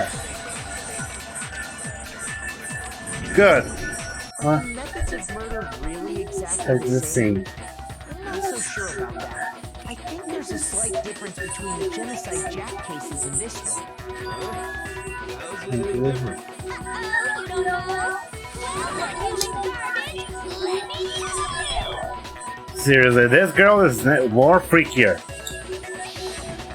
I murder with passion and conviction. I consider myself a professional, and I have a very particular way of doing things. Imagine you go to a fancy Italian restaurant. They're very picky about the noodles, the sauce, everything. But what happened to Chihiro? It'd be like if that same Italian restaurant started using ragu or Chef Boyardee. This is no creation of mine. Let me rephrase that in a way that maybe makes more sense. There are two clear differences between the Genocide Jack cases and this one. There's one of them. Look at them making the sound. I got it! For one, the cause of death is different. In the Genocide Jack murders, all the victims were killed the same way. According to the case file, they were all apparently killed with a pair of scissors. But Chihiro died from a blow to the head, right? Yes, that is remarkably different from the other murders. Wouldn't it be strange for someone who kills the same way without fail to suddenly change their method? And there's more. One more conflicting detail. That's right. In my recipe of murder, if the bloody message is the tortellini, then the arrangement of the body would be the pesto sauce. Please stop comparing killing people. So this is tricky. So, are you saying the other difference has to do with how the body was arranged? Oh. Oh.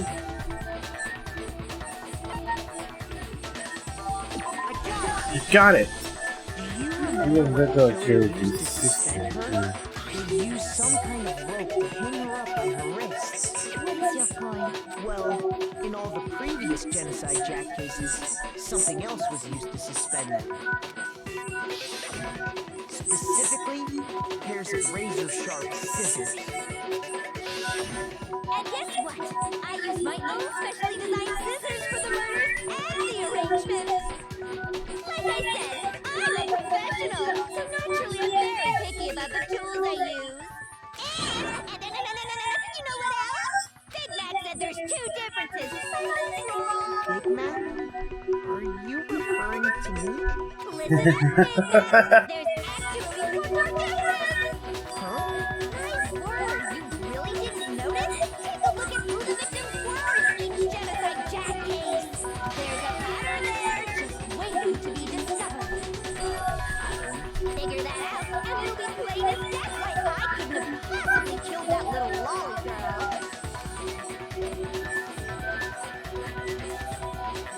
Look at the movie.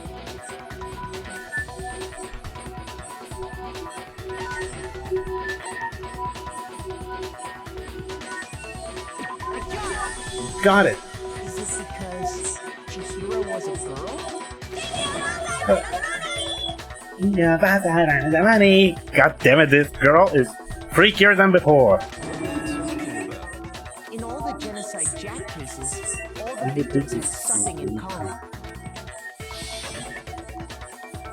Ken Harada, 32, Tetsuhiro Honda, 17, Shoji Gaku, 23, Kano Issei, 14, Takashi Yoshida, 30, Tomatsano Taro, Haru Takefumi Gono, Shina Naori, Takeshi Masuno, Yuto Yamashita. There was no entry. They were all guys? That's right! The people I killed with such passion and conviction! Oh, adorable little man! I can't believe I said it! I'm so embarrassed! Oh my god. I can't help it! I'm just a full-throttle boy-on-boy fangirl! And the movie side of me just hates it! But now I'm on the fast track to becoming a full-fledged man! So since Chihiro was a girl and not an adorable little man, you wouldn't kill him?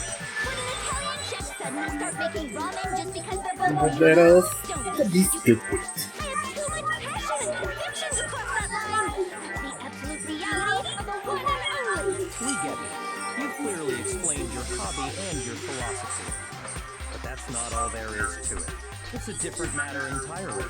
When you're forced to kill in order to survive. Slowly,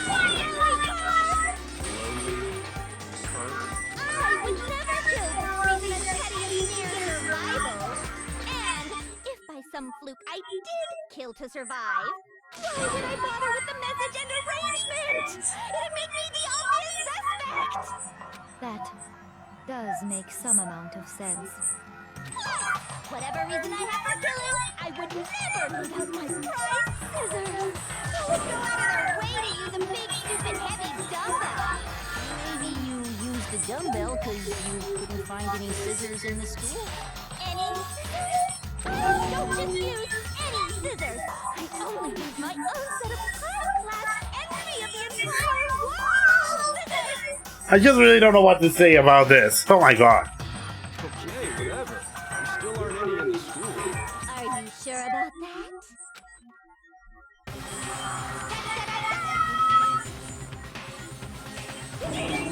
She's fully equipped.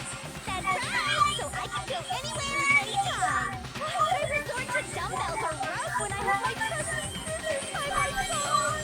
Go ahead, tell me I'm wrong. You can't stand you gutter dogs, all of you. Not to mention, I have no clue how to tie a good knot. So we're totally out of the question anyway. I have no idea what's going on anymore. Could such a You and I! really be innocent? You and I, Kaka. You and I. But the body really was suspended, right? And nobody but the police knew about that. Yeah. That's why we figured it had to be the real deal, and not some copycat killer or whatever. Actually, hold on. There is one person. One person could have copied Genocide Jack's cases.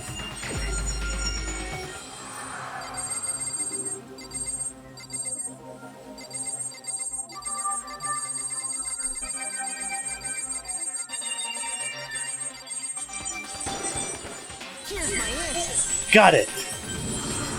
Byakuya, it's possible you could have found out, isn't it? You'd have no problem gaining access to classified government documents or internal police records. Plus, you've already looked through the Genocide Jack file before this all happened, hadn't you? Are you saying Mr. Kagami did it?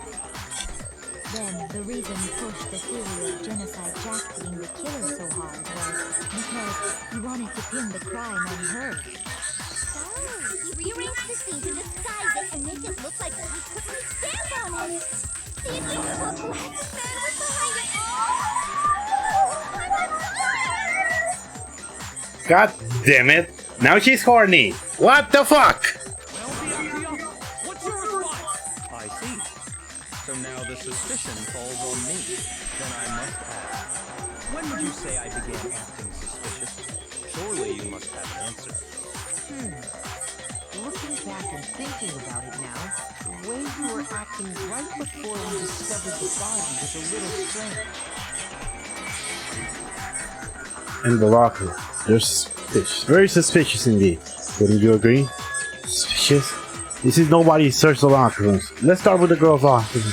You wanted to go to the girls' locker room right away, right?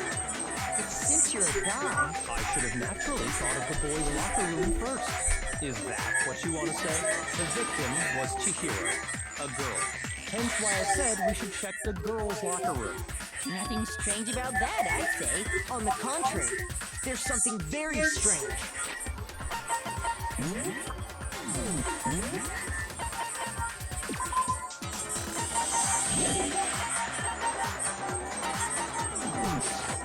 Okay then, what's so strange about it?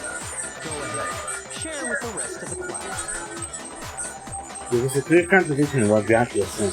You need to make sense of that. Next we're going to call a true flashback. When you aim at a weak point and hold down the Y button, then you'll memorize that weak spot. This memorized phrase can only be shot once as a single truth bullet. If you shoot or change the truth bullet, it will disappear from the truth cylinder. However, you can use this flashback feature as many times as you want.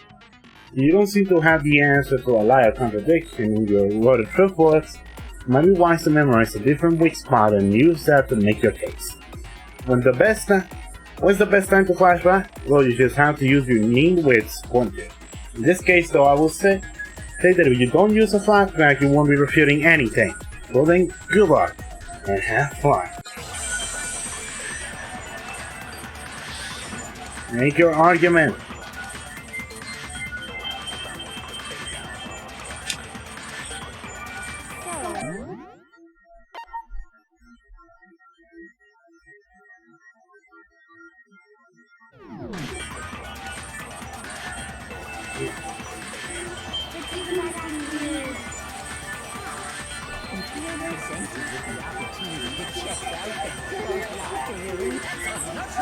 The victim was Chihiro, who was so of course I would suggest we check that there was no time for point. What's so strange about this? You take the lead with you?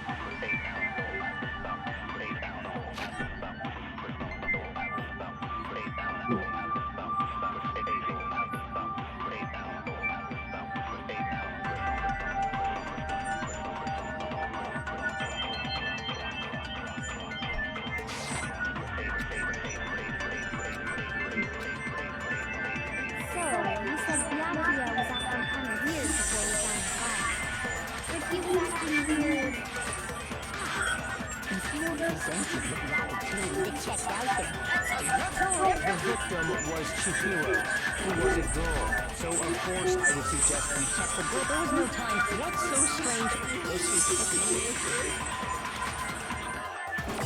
So, you said Byakuya was acting kind of weird before we found the body. but he was acting weird. If you're presented with the opportunity to check out the... That's a natural reaction. The victim was Chihiro, who was a girl. So, you said Byakuya was acting kind of weird before we found the body. But he was acting weird. If you're presented with the opportunity to... That's a natural reaction. The victim was Chihiro. No, it's wrong.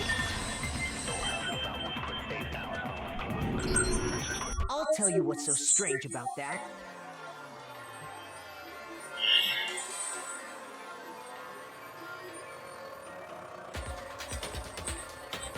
Because up until we actually discovered the body, we couldn't have known who the victim was. So your claim that you went to the girls' locker room first because Chihiro was the victim doesn't hold up. I see. That's a good answer, I must admit. Interesting. Very interesting indeed. But your reasoning is still too weak. Huh? What's wrong? Is that it? Surely you've got more than that. Go ahead. Show us. One corn is something like this. What's the matter? You're not finished all... There is more to it. We just talked about the differences between this case and past genocide Jack incidents. The proof you're looking for is hidden in there. Oh? Proof that I'm the culprit, you mean? This is the case of young Jack murders. How does it prove Yakuza is responsible? Okay, it's still in there. How could it be?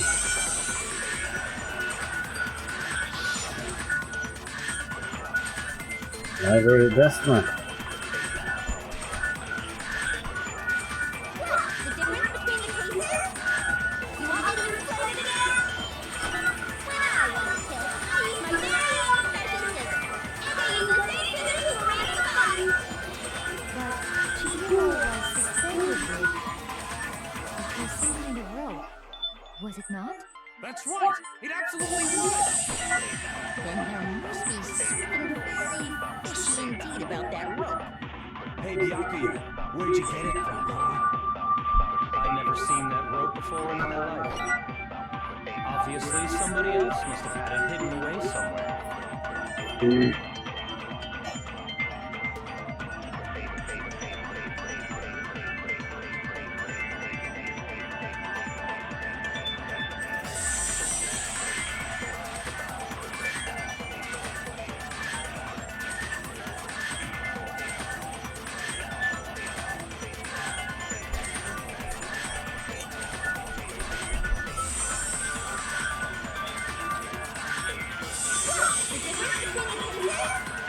You want me to explain it again? When I want to kill, I use my very own special scissors. And I use the same scissors to erase the body. But Chihiro was suspended with... It was some kind of rope. Was it not? That's right! It absolutely was!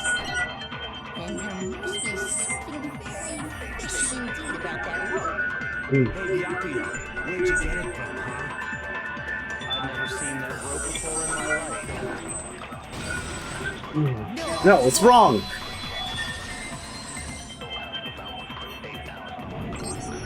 Actually, I'm pretty sure you have seen it before. Because you see that rope, or should I say, that extension cord? An extension cord?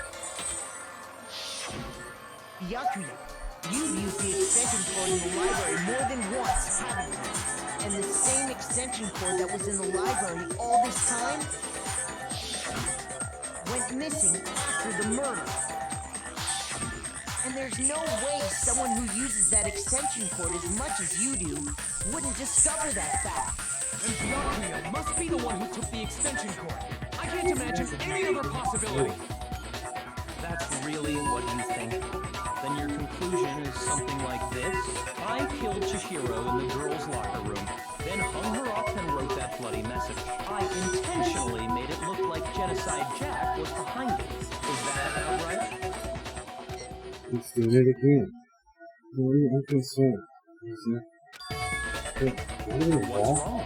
I asked you if you think that's what... Oh, yes, that's what happened. So that's it, right? Byakuya's the killer. I don't disagree with not disagree. This girl is insane. He kept calling this a game, right? So he'd be totally willing to do something like this to win.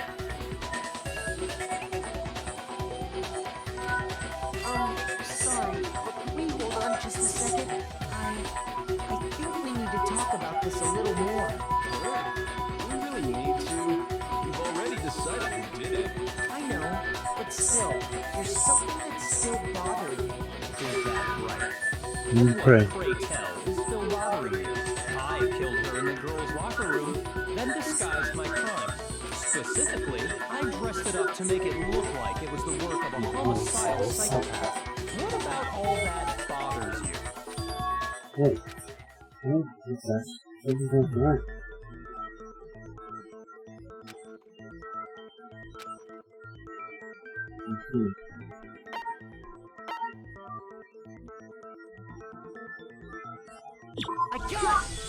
I got it! You say you killed Chihiro in the girls' locker room, right? But are you sure about that?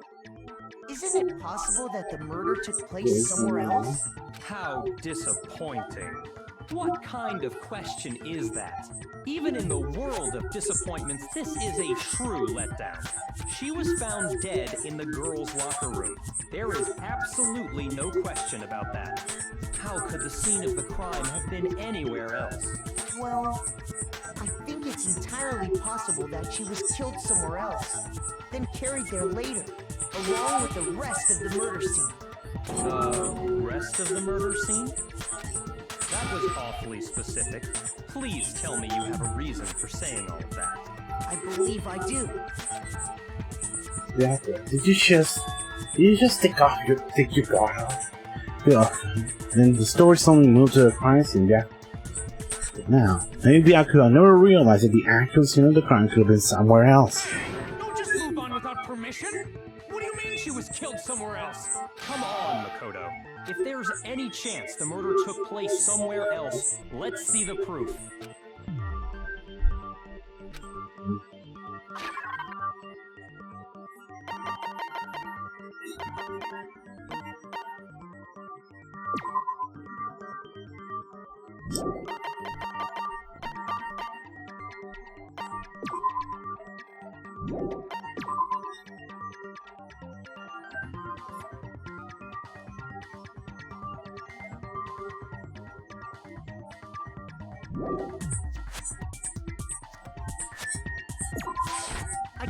Got it! The proof that she was killed somewhere else is the poster that's hanging in each locker room. More proof? Is some posters? The poster in the girls' locker room was a picture of a big, boobed supermodel. But don't you think that's kind of strange? Why would the girls' locker room have a poster like that? I bet those massive jugs of hers were totally insane! Meanwhile, the boys' locker room had a poster of the super popular boy band Tornado. Again, that doesn't really seem to belong in a boys' locker room. So you're saying that maybe the posters were switched? And there's one other thing I noticed about the locker rooms. You know what I'm talking about, right, Sakura? You're referring to my protein coffee, aren't you? Protein coffee? While I was in the girls' locker room earlier, I spilled some protein coffee on the carpet. But I noticed that after the murder, the stain had been totally scrubbed away. It's not this thing scrubbed away. It was moved. I got it! The stain on the girls' locker room carpet wasn't scrubbed away. In fact, I found it on the boys' locker room carpet. That's definitely the stain from my protein coffee. Then, does that mean that the carpets were switched too? But why would anyone do that? To move the murder scene from one locker room to the other. It's certainly plausible, don't you think? In other words, in order to completely swap the scene of the crime, the blood-stained poster and carpet were moved along with the dead body. By doing this, the killer was able to change the entire room where the murder took place. I can certainly follow your reasoning, but why would the culprit bother doing that? Huh? Why would he go through all that trouble of switching the scene of the crime? Actually, an even bigger question. If the murder did take place in the boys' locker room, then how did Chihiro get in the boys' locker room in the first place? To get into the locker rooms, you have to slide your e-handbook across the cardboard divide. But Chihiro's handbook should have only allowed her access to the girls' locker room. She had no way to get into the boys' locker room to begin with. No, she did have a way, and I can tell you what it was. I highly doubt that. I'm telling you, I know how she could have done it. Please, not the room.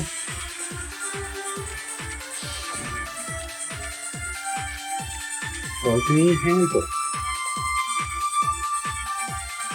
Is it really possible? Could Chiquita really have gotten into the boys' locker room somehow? I got it! She must have hacked her e-handbook. She was the ultimate programmer, after all. I'm sure that would have been no problem for her. No, I don't think that's it. She needs to think I was in the main hall. Huh? What the?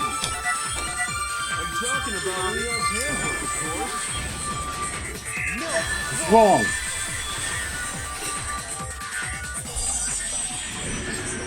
No, I don't think Chihiro Yeah, used yeah, Leon's yeah. handbook. Why not? Because Leon's handbook was broken. Oh. Well, then, yeah, I guess that'd be pretty impossible, huh? I am struck Silence, silent by huh? how Quickly quickly say they that. Plus, isn't there a regulation against using someone else's handbook? Actually, the rule states that loaning your handbook is prohibited. It says nothing about borrowing it. In other words, you could borrow a dead person's handbook all you want, and you'd be safe. Hit the nail on Oh, shut up, Monokuma! Of course, if it were broken, that wouldn't make any sense anyway. So then, she must have hacked it, like I said. She used her ultimate programmer skills and... You can't fix an e-handbook. The instant you open one up, a security buzzer starts glowing. So, if she didn't use Leon's handbook, and she didn't modify her own handbook, Maybe Mr. Naegi's initial assumption is just wrong? It seems like there's no way she could have got into the boys' locker room. So I guess so. Okay then, I vote for Byakuya. You should have. Oh, and Byakuya's the one who did it. Really? I don't know what else. Hold on a second. I agree with you, though. I think you're on the right track. What the? You finally decide to open your mouth and that's what you've got to say? There's no way she could get in the boys' locker room, right? So, Why are you so sure she couldn't get in? There's still one other way she could have gained access. What? What are you talking about? What other way is there? Well, to explain that, why don't we take a little break from the trial? I'd like you all to come see something. Wait. Just what do you think you're doing? Don't worry. This'll make the whole trial more exciting. I'm sure that thought must please you. Huh? It'll make things more exciting? Well, all right then. I declare an official class trial recess. For real? Now then, what is it you want to show us? It better not be boring or I'll be very unhappy. Oh, I have no doubt it will meet your lofty expectations. So, shall we go? So, when you know what's happening, but on hold, we headed out with Kyoko in the lead. Where she took us was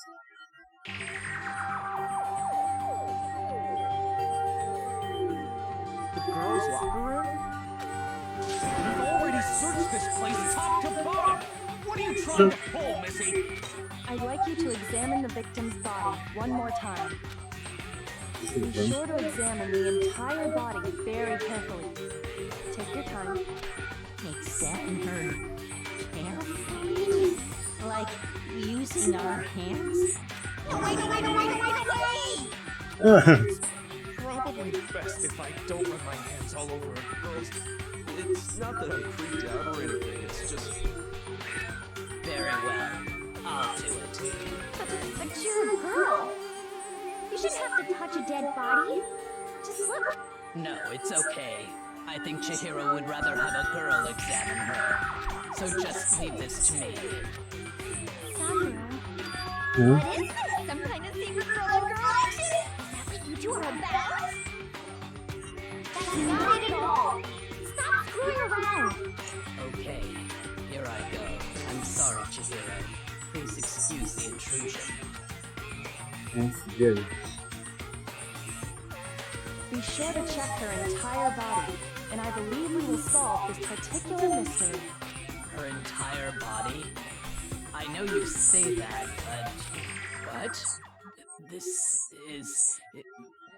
What is this? What is it? Not possible. It's not possible. Cora's eyes were staring wildly at Shado's eye. Her massive frame trembled. This girl is Is what? a boy. I see. So she was actually a he. Interesting. Thank you for confirming this fact. What?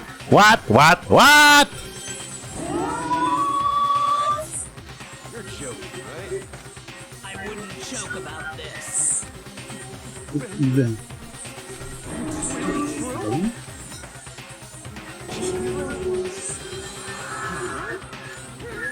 Oh, what? You guys didn't know? Heck, I knew that right off the bat. Chihiro Fujisaki was totally a guy. He was a cross-dresser. I wish I had killed him. Shut up, Genocide Jill!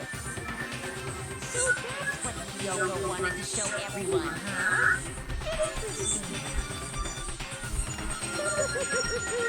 Yes, that certainly does make things much more exciting. Now let's ride this wave of excitement back to the courtroom and get back to the trial. I do apologize for keeping you waiting. Now then, let's resume the class. Whack, whack, whack, whack, whack, whack, whack, whack, whack, whack, whack, whack, whack. We've all just learned the shocking revelation that Chihiro was actually a boy. Let's pick up from there.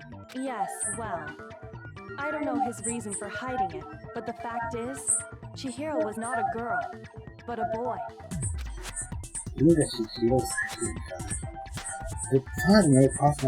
because the victim was male, he would have had no problem gaining access to the boys' locker room. Assuming his handbook did, in fact, list his gender as male, then yes, that would be true. Of course his handbook said he was a boy. He dressed like a girl, but he was a boy through and through. So then, there should be no issue with Makoto's initial assertion.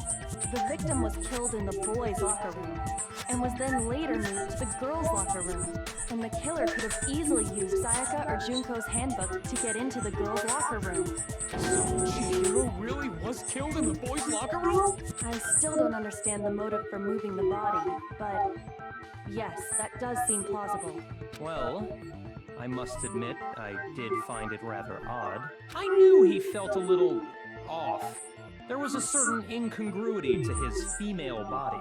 This is the most titillating situation. Shut up, Genocide Jill. Seriously, it looks like she goes when. Seriously, I don't know if I should say it, but she basically, something whenever she kills a boy. My God, what the hell's wrong with her?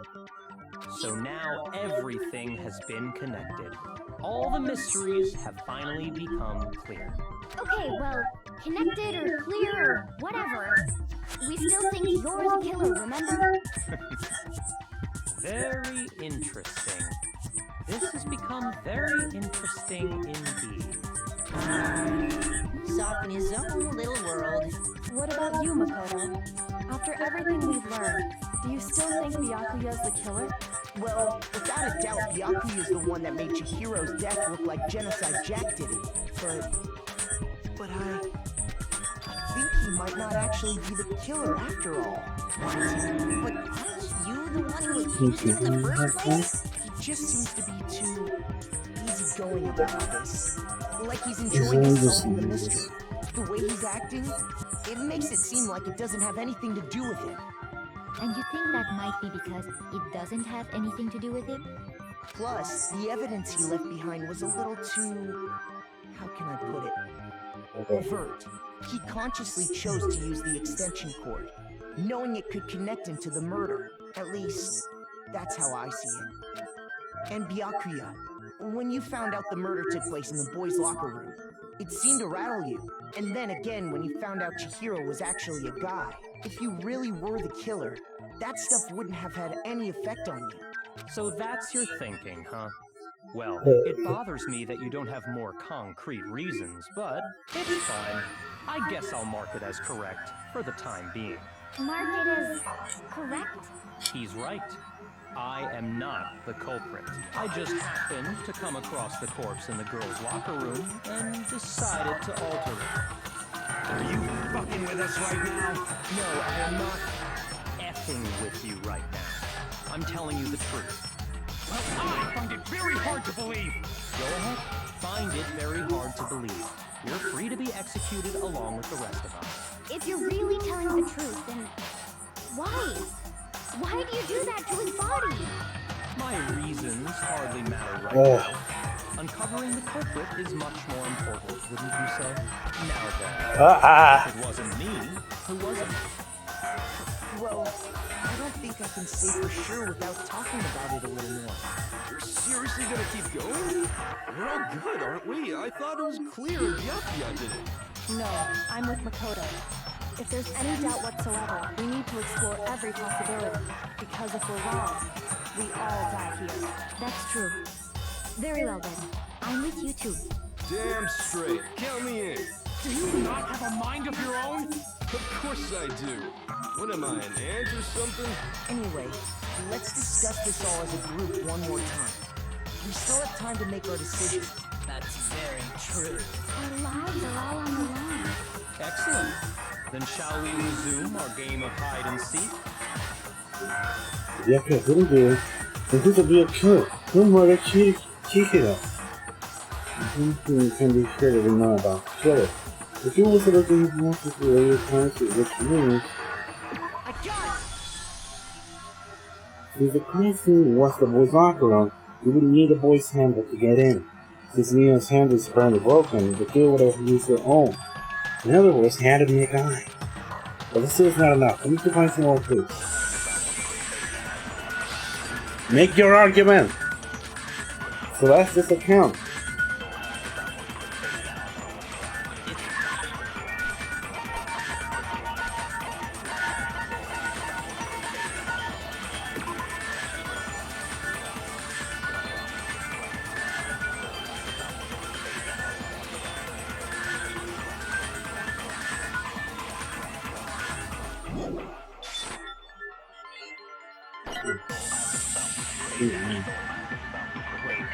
Clues are one thing, but did nobody get a look at the killer? I'm sure if someone saw the killer, they would have said something about it. Perhaps someone saw the victim at some point. Even that might be enough for now. Yeah, all we need right now is a little time. It's over. It's all over. You want to know who saw the killer? And only the killer. It's not like they're just gonna turn the over back.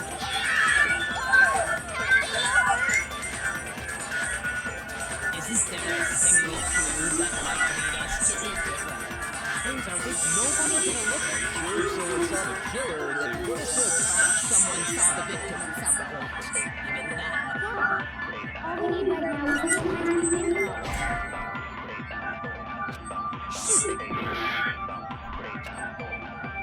Isn't there a single clue that might lead us to who did it?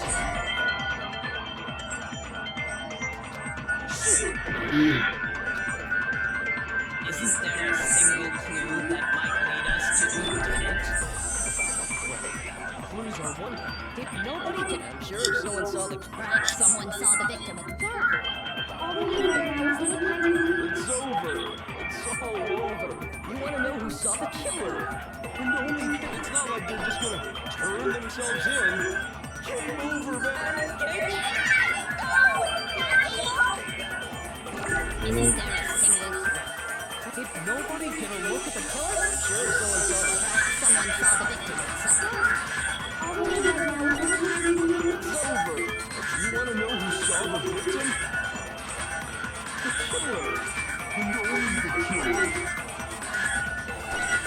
It's not like they're just gonna turn themselves over, man. Isn't there a single clue that might lead us to who did it?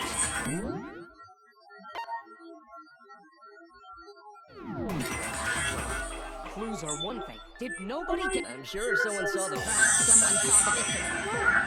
Yeah, It's over. You want to know who saw the victim? Killer. And only the killer. It's not like there just came over that. Isn't there a single clue that might lead us to who did it? Clues are one thing, but did nobody get a look at the killer? Sure, someone saw the. Someone saw the victim. It's over. You want to know who saw the victim? Killer. And only the killer.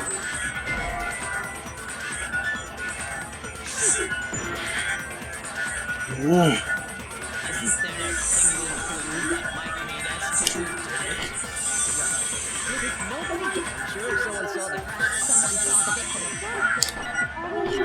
It's over. You want to know who saw the victim? The killer. And only the. No, it's wrong. Break point. I believe someone else did see the victim before he was murdered. What do you think, Celeste? Now that you mention it, yes, I did see him. Really? Oh, but I suppose only Makoto knows about this. The rest of you had no idea, did you? That is why you're all making such ugly noises. What is it? Just hurry up and tell us! It was last night, right before nighttime. I saw Chihiro in the dormitory warehouse. I saw him stuffing a track jacket into a duffel bag. And then, I assumed, he headed off to exercise. Track jacket and a duffel bag. But we didn't find anything like that at the murder scene. It seems likely that the culprit destroyed him to get rid of any evidence. And that is when he said something that struck me as rather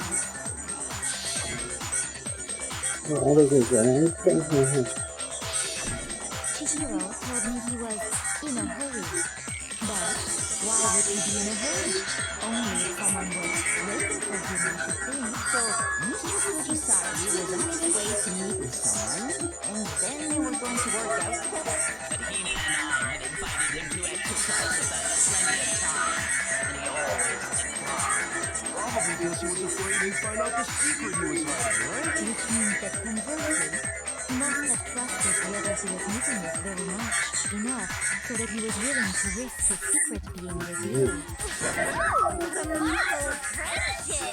Oh, shut up, Genesis, you. The point is, whoever he met up with is the culprit, right?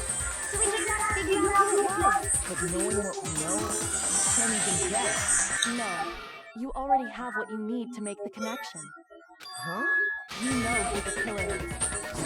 Seriously? Who is it? Who's the killer? Think back to the track jacket and duffel bag the killer disposed of. Focus on the details of these items, and it should become obvious who was waiting for him. Are you sure about that? You really think we can figure out who did it based on two pieces of evidence that we don't have? You want to track down some fingerprints or something? Even if we had the equipment, we wouldn't know how to use it. As was noted, the evidence is already gone. There's nothing to get fingerprints from. Maybe, but we can make certain inferences if we just take the time to talk it out. Easy for you to say, but fine. Celeste, did you notice anything special about the bag or jacket? The bag was just a normal duffel bag from the warehouse. All the bags in there are the same, so I can't imagine what would make that one special. Well, if I remember right, there was a decent variety of tracksuits to choose from. Do you think there might be some connection between the culprit and Chihiro's jacket? Perhaps. Let's explore that and talk a bit more about the jacket he took.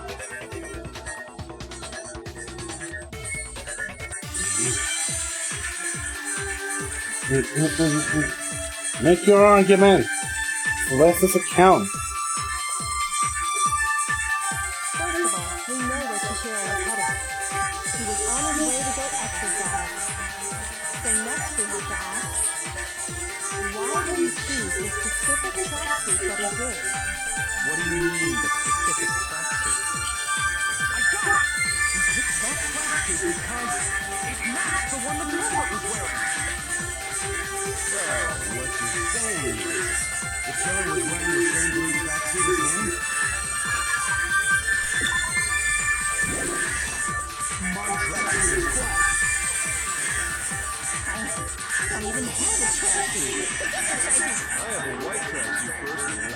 I got it from the warehouse. Could any of that really help us get him closer? No way. Not a chance. You heard him right. What he just said without even realizing it? First of all, we know where Chihiro was headed. He was on his way to the next big ride and he choose this. What do you mean? What you said? The killer was wearing the same blue tracksuit as him? My tracksuit is black. I don't even have a tracksuit. I have a white tracksuit. Got it from the warehouse. Could any of that really help us? No way. Not a chance. You heard him right. First of all, we know where Chihiro was. He was on his way to go exercise. So next we have to ask, why did he choose the specific tracksuit that he did? What do you mean? What you're saying is the killer was wearing the same blue tracksuit as him? It's wrong. Break. Hold on a second, Mondo. What did you just say? Huh? What did I say? When Celeste testified a few minutes ago, she said, I saw his stuff in the pack jacket for double that. Then I assumed he said after exercise. she never said anything about the jacket's color. So why did you say Chihiro's blue tracksuit? Hey, Celeste. What color was Chihiro's tracksuit? As a matter of fact, it was blue. And before we began the trial, did you tell anyone? The only one I told about any of this was you. Then, Mondo, how did you know what color Chihiro's tracksuit was?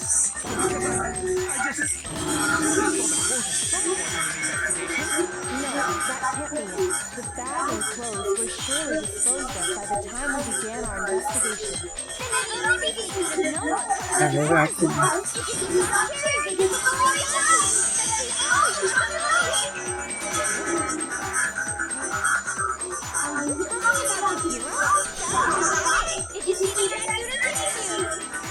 Just by chance. I just happened to see it.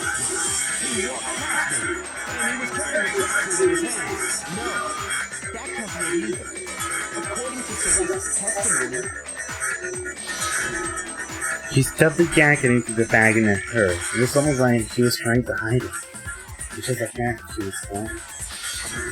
when Celeste noticed it, Chihiro made a point of making sure the jacket was completely in the bag. You just ran into him briefly. You couldn't possibly have seen what color the tracksuit was. It would appear you dug your own grave. You handed him the shovel, didn't you? That's why you said what you did. Focus on the tracksuit and it will obviously be better. Now I understand. It was all one big lump, wasn't it? Phoenix Reich style, Phoenix Reich style, Phoenix Reich style.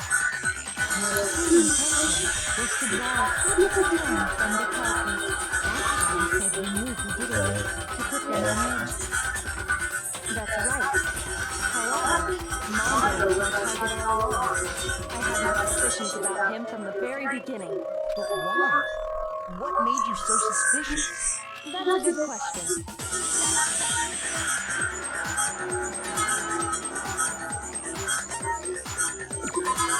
There was a certain turning point that tipped me off. Maybe you didn't notice it, Mondo, but you tend to refer to men and women differently. You always call guys dudes. For girls, it's chicks. And after he was killed, you happened to refer to him as dude. Once I picked up on that, it occurred to me that Mondo knew something we didn't. Really? Not more frightful than you! No, I'm not the frightful one. Not nearly as frightful as someone capable of murdering a friend. Mondo, Was it really you? Did you really kill Chihiro? How do you know it was a blue tracksuit?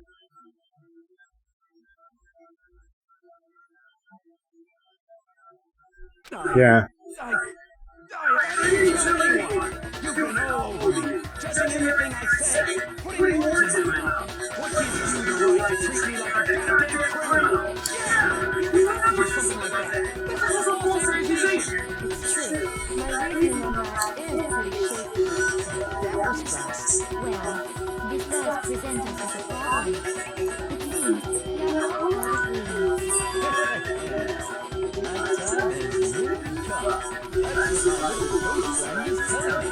Oh yeah, that reminds me. Weren't you telling me you found some evidence? Really? What kind of evidence? Actually, no. Jeez, is your confidence just getting thrown away? It's fine, man. Here it is. What do you got there? It happens to be an E handbook. I found it laying on the ground, so I scooped it up.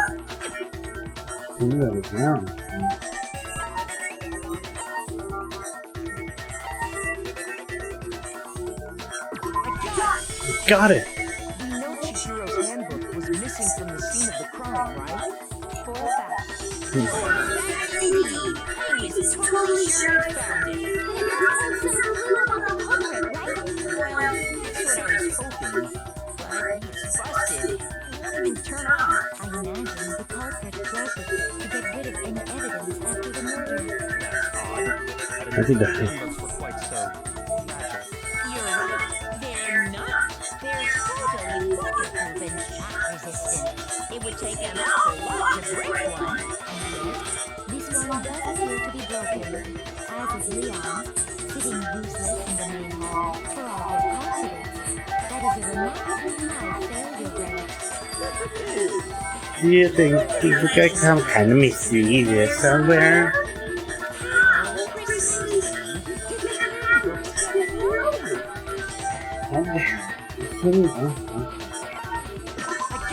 Got it. You already told us before that the handbook has one weak point, didn't you?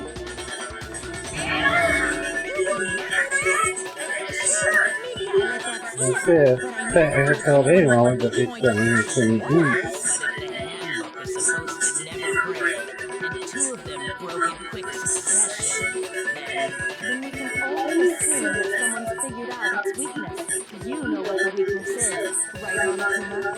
So, what is it? You're asking me? I think it's a necessary piece of information if you want this to be a fair trial. But if I tell you, and someone else decides to copy it, that would be very not good. Then just fix the goddamn thing. Seriously. Just tell us already. Why would we break all handbooks? Oh, well, I have a weakness for pushy demands.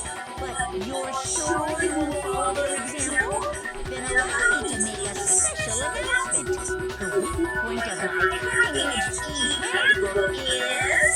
when it exposed to high temperatures for too long, it will simply melt down and totally break.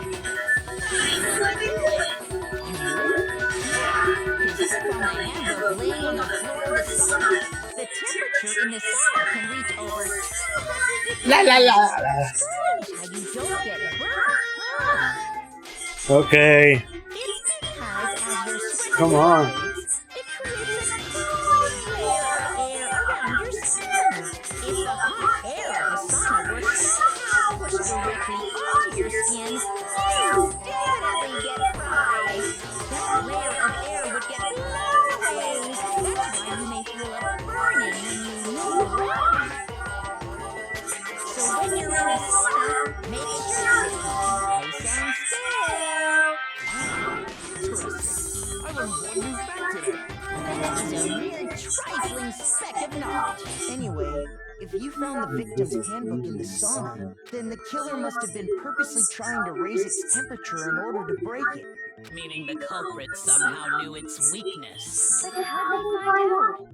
Monokuma said he didn't tell anyone, right? Indeed. Quite the mystery.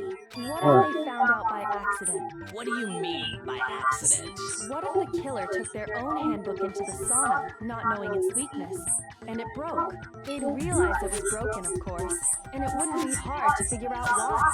And once they had Chihiro's handbook, they knew they had an easy way to dispose of it. I won't say it's not possible, but who would have done something like that? I don't know of anyone who took their handbook into the sauna. I might know someone who did. Seriously? I think the one who may have taken their handbook into the sauna was... So.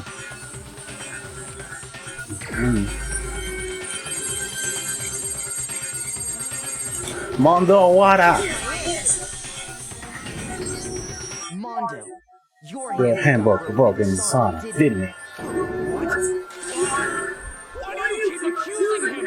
Mondo and Taka And had a enjoy. contest in the sauna not too long ago. Remember? Bro! Mondo just so happened to keep his school uniform on. But little did he realize, he'd also left his handbook in one of his uniform pockets. Here's this idiot. And when it was all over, Mondo discovered that taking your handbook into the sauna could easily destroy it. Wait, hold on! You got it all wrong! Show me the proof! The actual solid proof!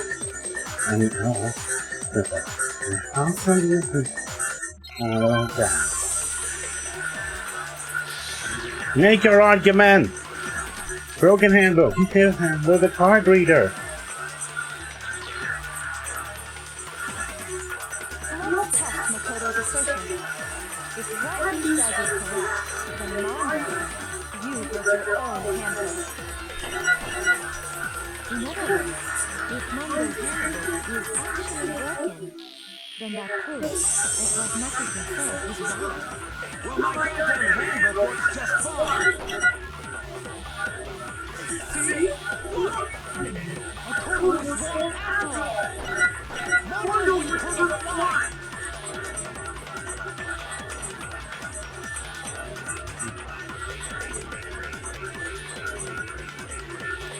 Let's test Makoto's assertion. If what he says is correct, then Mondo, you broke your own handbook.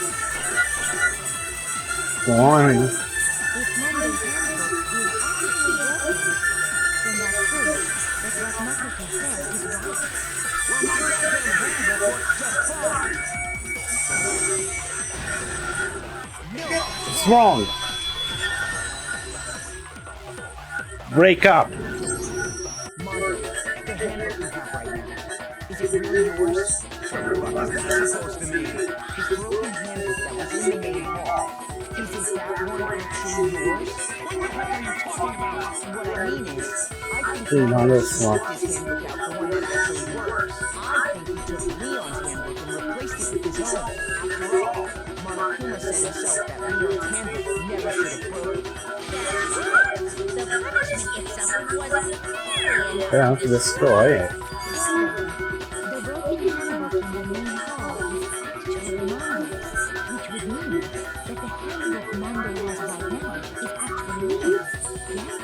But doesn't violating certain regulation that says loaning out your handbook is prohibited? Well, here's how I look at it. There is a rule about loaning your handbook to another student. But How did they do it? They're not a student. it's kind of a gray area, I admit. But don't worry. If anything, it just makes things more interesting. As such, Ah. I agree that exchanging handbooks with the corpse is not a violation of the rules. Well, Mondo, if I'm wrong about this, you're welcome to say so. I'm happy to admit I made a mistake, but... Son of a bitch! What's wrong, bro? Come on! Tell him he's wrong! You are wrong! You have to be wrong! Everything you just said is wrong! You idiot! Okay, then why don't we look back on this case one more time, from the beginning? That way, everything will be complete. And We'll see what's wrong. Closing argument.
Come on.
Let's take a look back before the incident. Last night, Celeste saw Chihiro in the warehouse, correct? At the time, she was apparently stuffing something into a duffel bag.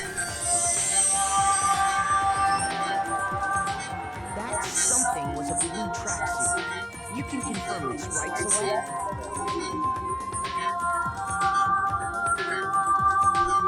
With bag in hand, Chihiro headed out, even though it was officially nighttime. She made her way to the locker room, specifically the boys' locker room. But how could the victim, who was apparently a girl, access the boys' locker room? Simply because she was really him. which is why he was able to use his own handbook to gain entrance to the boys' locker room. Once inside, he met with someone, and the person he met was the one who killed him. It seems likely that the killer approached the unsuspecting Chihiro and attacked him. And that's where the bloodstains during carpeting in the boys' locker room came from.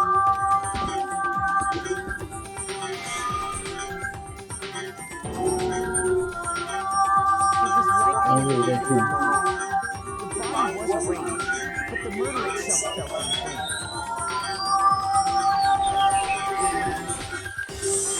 Which is why the killer agreed to try and hide the act. First, pulling up the bloodstained carpet, then removing the bloody poster. Wasted.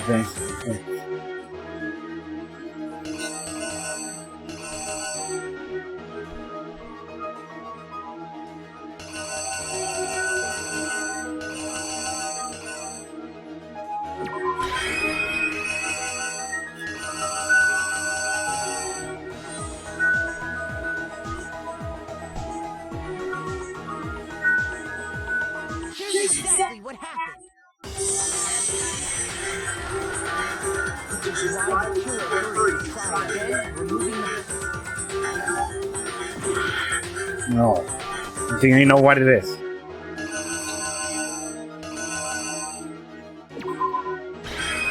Here's exactly what happened. Which is why it's been removed. No.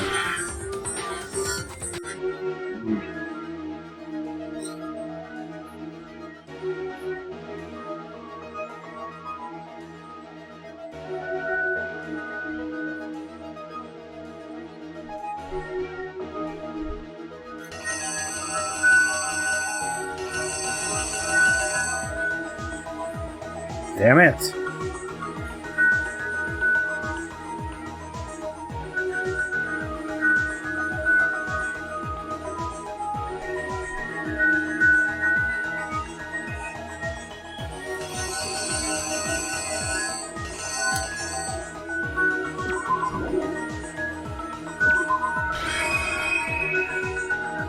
The killer is you. Come on. Which is why then removed. And finally carrying the Of course, the girl locked me. A girl's handbook was necessary to get into the locker room, of course, but this alone doesn't prove that the killer was necessarily a girl. After all, Sayaka and Junko's handbooks had been placed in the main hall. Using one of those, a boy could get into the girl's locker room without Wow.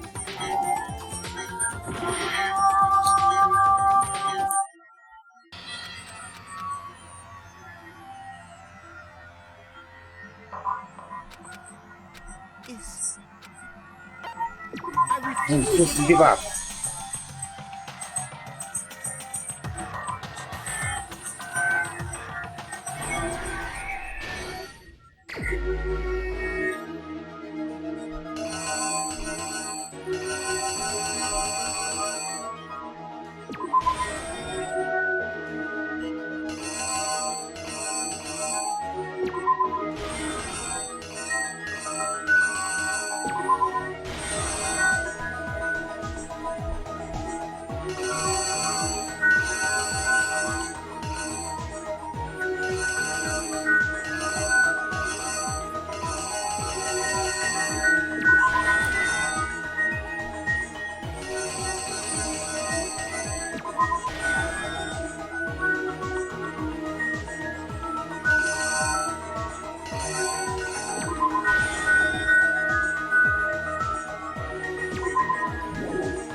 Here's exactly what happened.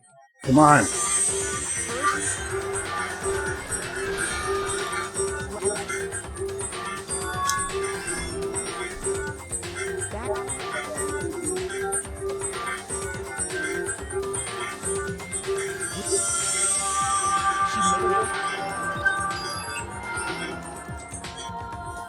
Switches. Once inside.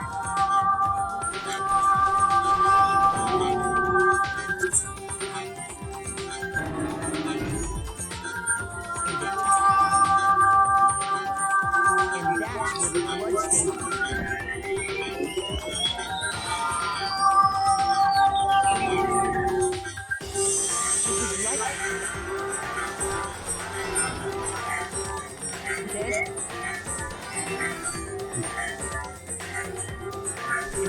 with discipline. After all, using one of and that's exactly how the killers did it. With the carpet and the posters Okay, they well, had, they got to work.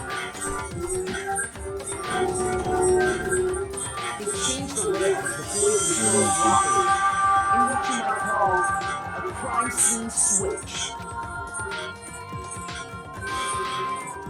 That could have been the end of things, but no. Yakuya discovered the body and decided to intervene in the situation, making things even more complicated.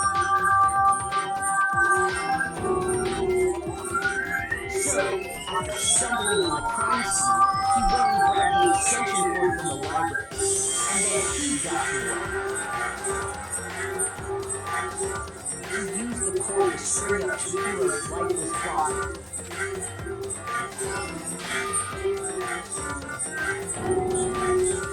Then, using the victim's own blood, he left a grisly message there at the scene of the crime.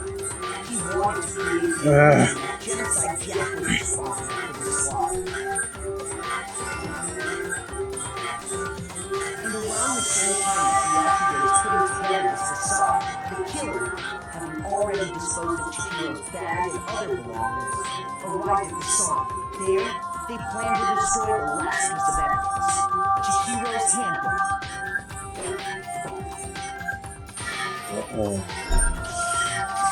And just as the killer expected, the steamy sauna was enough to ruin the electronic gadget. Somehow, the killer knew that the handbook couldn't stand up to the heat of the sauna.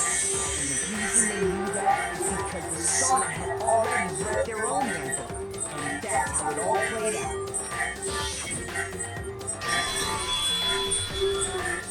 That complete. Look.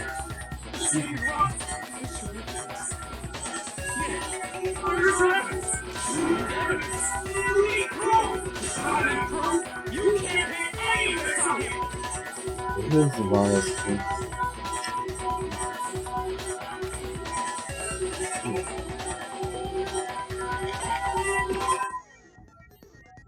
Time and mega time. During a bullet time battle, if you press the right button, fever time will activate and the tempo will force to its max. At this point, even if you push the buttons at random, you won't miss it. So you can push it however you want to destroy your opponent's rebel's heart. But this only lasts until your focus is run out, so you better make this possible use of it. Of course, it would be fair you only you got this special access. So we prepare something called Nega Time that your opponent can use.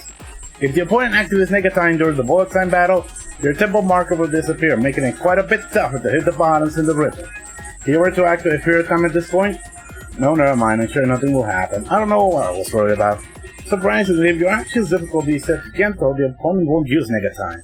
Well then, good luck and have fun! The moment of truth! Show me some evidence. You're wrong. I won't listen. I refuse you. False. Show me some evidence. I won't listen. False. I refuse to vote. Show me some evidence. You're wrong. I won't listen.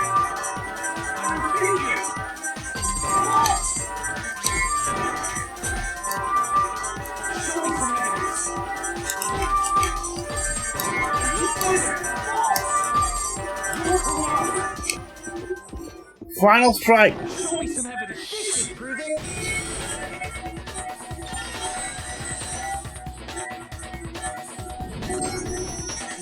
Thinking so far is right, Mondo must have replaced his broken handbook with Leon.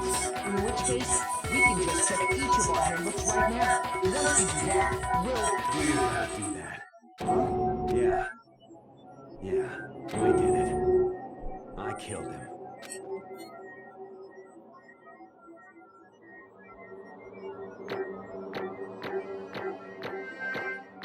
A. Final results, A.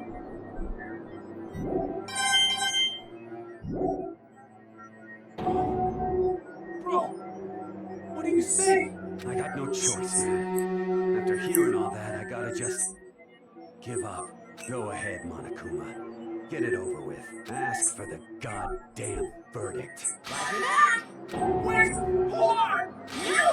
No holding on. Time for the moment we've all been waiting for. Grab your lever and Give it a chance. who will you elect as the blackened this time around? Will you make the right choice? Or the dreadful wrong one. What's it gonna be? What's it gonna be? Monokuma vote.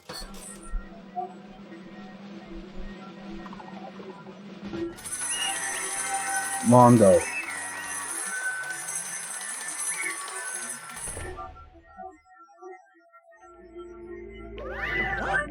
Uh-oh, this one looks like you got it right again! Yes, it is though. The blackening that killed Chihiro Fujisaki was Mondo Orawa! Ugh. In case you're wondering, the vote was not anonymous. Kyoraga chose the wrong answer. You're treading very carefully to yourself, Mr. Yoshimoto. You need to be more careful. I refuse to believe it. There's no way he could have killed someone. Sorry. What are your promises? Why did you do it? Well, it looks like Monda's thinking about a science, so allow me to explain on his behalf. The story of the murder this time is the sad story of two men. Oh, but for anyone who doesn't really want to hear it, you can hit the B button to fast forward the text. Anyway, there was once a young boy, and his name was Chihiro Fujisaki. He had an extreme inferiority complex regarding his own lack of strength. You're so weak even though you're a boy. He had heard things like that as long as he could remember, and he couldn't overcome his weakness. On the contrary, he tried to hide it and bury himself further into that weakness, to take on the fragile form of a petite young girl. He had chosen that as his way out. Nobody will be able to say anything about it, even though you're a boy. No matter how tightly he wrapped himself up in that shell, the inferiority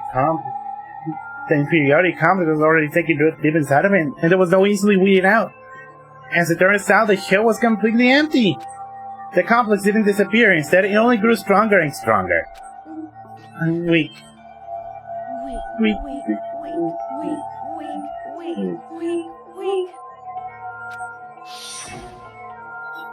Once the killing has begun here at the school, he had no choice but to accept this fact. After all, this world is survival of the fittest. If you're not strong enough, you don't survive. And then the lovely and hateful Monokuma announced revealing us the embarrassing secret, which of course included Chihiro's embarrassing secret, which I was more than willing to divulge. Even though he wrestled like a girl, Chihiro's actually a girl. He's actually a boy. And that was something Chihiro couldn't let anyone find out, no matter the cost. If that was revealed, it would be the end. The hardened shell would crack, the armor would fall away. Without a doubt, those around him would torture him more than ever before. Everyone figured being thrust into such a dilemma must have sent him into a spiral, into despair. And yet... I'm sorry. But I also don't want to be completely honest, so maybe I can talk about it later. I heard another so become strong, then I can tell everyone. Unknowingly, he used the threat of discovery to motivate himself to become stronger. That's right. Yes, I want to change. He's going to get stronger in this simple I am. Strong enough that when you're going to say, even though you're a boy, I'll be okay. I'll get better. With that thought at the front of his mind, he resolved to take immediate action. And so... that day, he made a commitment to begin exercising. He was preparing to restrain his mind and body. But sadly, that would be the first and only chance he would get at all. Hey, When he decided to start exercising, he thought it would be good to ask for someone's help. Well, he wanted to tell that person his secret first, and then ask it to help him from there. And the person he went to, Yeah, that's it right. was me. Yeah, it sure it was!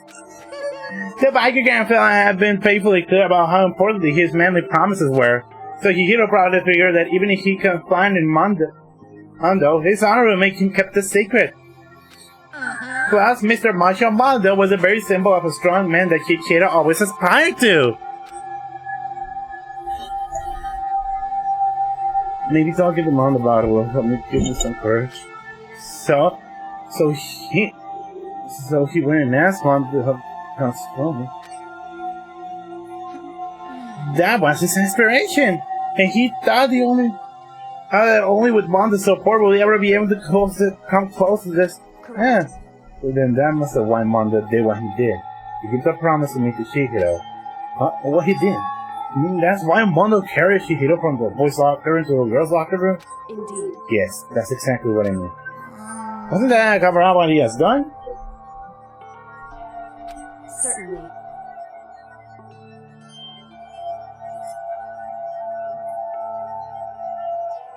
That could have been part of it, but I don't think it was the main reason. The real purpose was to keep the promise between men he made to Chihiro. But how does the movie The Body keep it secret?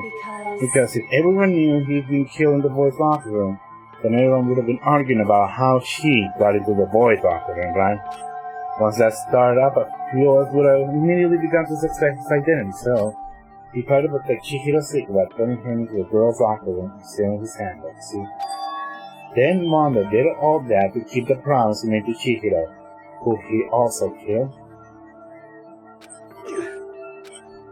Why would he do that? The more I hear you talk, the more I don't understand it.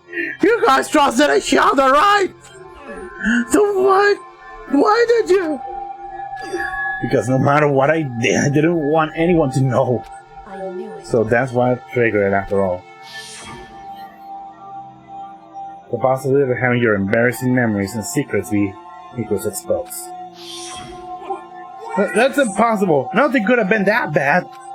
Something he didn't want anyone to know, even if it meant killing someone. It's impossible. How many times have I said repeat? Judge Aldo's your own standard is a high to follow. Even if you can't comprehend it, he obviously can, and there is to it.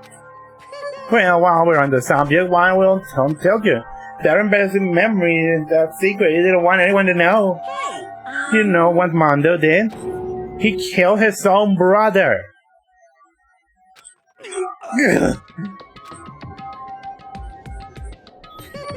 Mondo, the ultimate biker gang leader, makes all hoodlums and riffraffs around the country tremble. But the only reason he had a chance to join the gang at first was because of a certain someone. Mondo's older brother name was Daya Owada. Mondo had nothing but respect for him. It was because of Daya that Mondo ever got on a motorcycle. Mondo's brother was his only family growing up. He was the only one Mondo could trust or respect. He wanted to measure up to his brother, so he imitated him everything he did. Mondo was the epitome of the starry-eyed kid brother. Meanwhile, the charismatic older brother had to put together a local motorcycle gang, and before everyone knew it, it had grown into the biggest biker gang in the country. Daya, the older brother, number one in the gang, and his number two is younger brother, Mondo.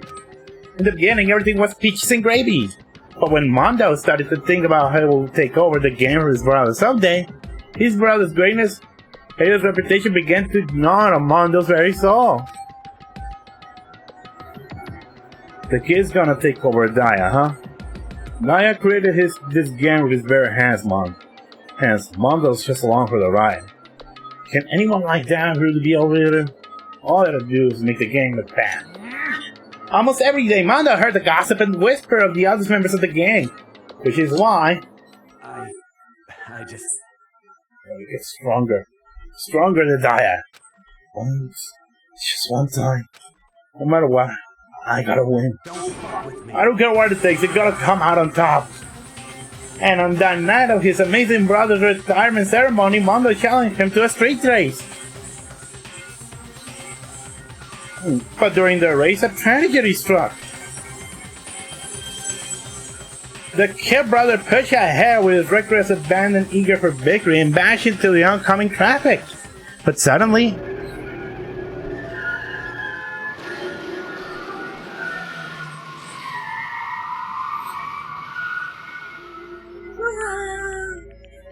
laying in his kid brother's arm, the older brother delivered his final words.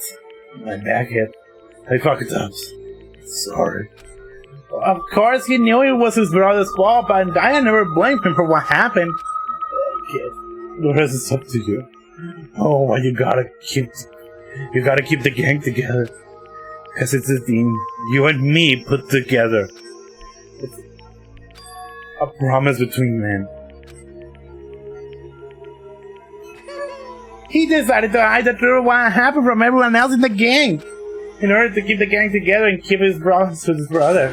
He could never admit anyone that was his own weakness that caused the accident. And as a result, the team was made even stronger under the banner of the kid who bested his big brother. Daya was gonna lose to his kid, so he got stupid and got himself killed. That became the explanation for what happened, and Mondo's lies became the truth. He wanted to lead the team so bad, he was willing to tell all kinds of lies about his brother. Strong. And yet, as soon as our killing game began, he realized, no matter how tough he pretended to be, it was just another weakness that could die in an instant. And then the lovely, hateful Monica announced the revealing of the embarrassing secrets. At that point, it was clear I would have no problem shedding light into his secret. Mondo killed his own older brother. No matter what, I couldn't let the other gang members find out. If that happened, everything would have been ruined. Everything me and my brother were created would have been destroyed. He's dead. All of the guilt I've been carrying around would have been for nothing. So that's why. Mondo. After all, I saw what might come ahead on me. My head filled with the kind of fuzzy uneasiness that just started swirling around. I never felt anything like it before. I don't know what to do about it. I wasn't so sure what to think or say, but after a while, a fuzzy unease. It turned itself into a raw, hard lump of anxiety. It weighed down in my stomach. And it was right around then that Shishiro asked me to start working out with him. And right there, he told me a secret. Seriously? Jesus. Yeah. Sorry, I lied again. But why? Why now? Why are you telling me this all of a sudden? Huh? Because, I mean, you kept that secret all this time, right? If anyone found out, you would... You're right, but... I'm changed. I wrapped myself in lies. I'm weak. I want to destroy that version of me forever. His words were like a knife in my gut. I feel like he was exposing the lie and I've been living myself. I have to change. I don't want to be weak anymore. You're so strong. It can't hurt you, right? Whatever secret Monokuma might tell us. So what? You're saying I should say it? You're saying if I really am, I shouldn't be able to tell everyone my secret? Huh? I was jealous. I was jealous of Shigeru's strength. He had the strength to face his own weakness to try and overcome it. It was the kind of strength I never had. So I was jealous of him. And that jealousy broke me. Are you making fun of me? I'm strong. Are you fucking with me right now? No. Oh, I'm not making fun of you. You really are strong, Mondo. I feel like I could hear something starting to crack. Something inside my head. What did it want me to do? What am I supposed to do? What was I supposed to sit back and let my secret get revealed and ruin everything? What's wrong? Why do you have to tell me that? Are you trying to rub my finger in my face? No, I really admire you. I admire your strength. That's right, I am strong. I'm strong. Stronger than you. And stronger than Daya. I don't remember anything after that. When I woke up again, he was lying in my feet, covered in blood. I had the dumbbell in my hand and I was just staring at him down on the ground. Hey! Kill him. I killed Chihiro. Even after all this time, I'm still just as weak as I've always been. And thanks to that, I did something I can never take back. Mondo. He was normally so aggressive, so angry. He did that. He did that weak side of. He hid that weak side of him from everyone. That was his secret. A weakness like that, living a heart like his, and turning him cold-blooded. God damn it! Look at him, you see? You're all just like him! For a secret from the past, from a memory! For that, he killed another living human in cold blood! He could have got rid of his regrets from the outside world. He doesn't know what this drink is! Do you see hope anywhere in there? Cause I sure don't! You bastard! You shut up, you son of a bitch! Go ahead and say it again! How dare you! Yeah. Okay, I'll say it as many times as I want that you win one, but unfortunately I can't do it right now because it's time for punishing! Because the time for punishing is fast approaching! Punishing? You mean execution! That's what I promise you, right? The black and the disturbs the peace will be punished. Hold on. Now, for Mondo Awara, the ultimate biker gang leader. Oh, wait.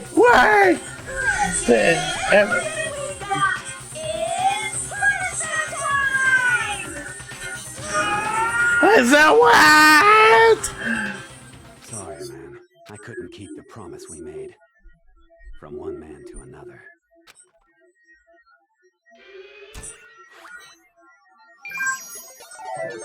Game over. Mondo has been found guilty. Time for the punishment.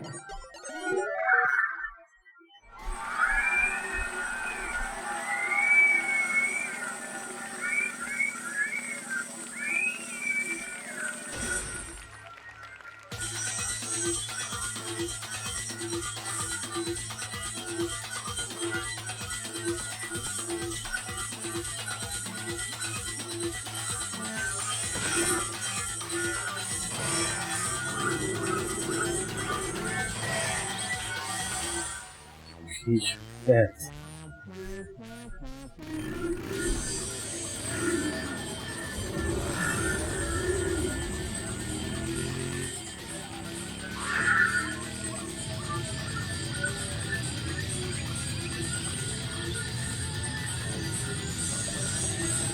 Oh.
Laugh at that, and your soul will forever be at peace.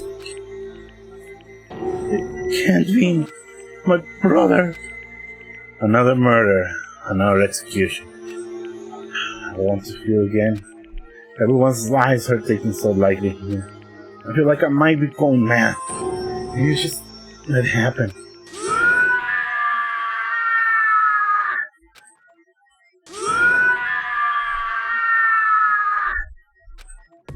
As Taka sat screaming and banging our skulls, we were each forced to realize once again. But he, of course, he had to. What a disappointment. This is the end of the game. But Byakuya, you're completely insane, you know that? A game? One of our friends is dead, do you realize that? Naturally. Of course I do, because this game is life or death. Hey, I don't have anything to say to you. I don't have a response except that. however, I just don't understand why. Why do you go out of your way to disguise Mondo's pride? What? Why? Isn't it obvious? Because it made things more interesting. His voice was calm, emotionless, like the voice of death. It chilled me to the bone. Last night, when the murder took place, I was in the library as usual. honestly, So you ignored nighttime rule too. That rule never mattered to me. I don't recall agreeing to it. there is nothing to Well, I don't particularly care. Please continue. The night grew late and I decided to return to my room, which is when I stumbled upon him. I spotted Mondo coming out of the girl's office room. After he'd gone, I looked inside and saw the corpse. What? You mean you actually witnessed the murder? He was such a fool.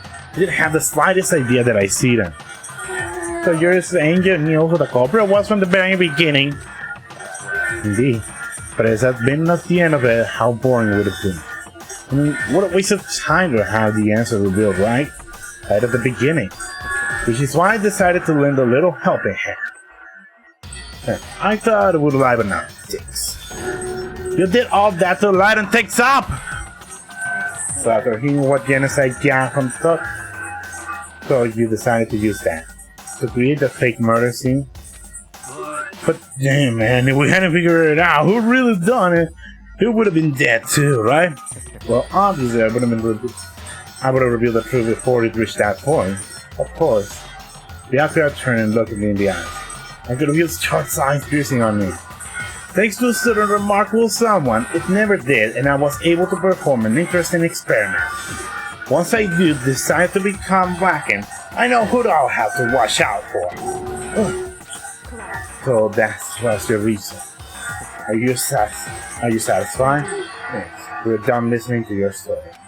Moving on. Hey, There's something I'd like to ask Monokuma. What's this? Oh, I'm next. We'd like to perform this elaborate execution since time, correct? My question is, why? Make it like them. But you know, this punishment, this despair, is not just for you. All this punishment, all this despair is my gift to mankind itself. You're over-exaggerating. I am not over-exaggerating. These punishes are meant to transform all hope to despair. What do you mean? Mean?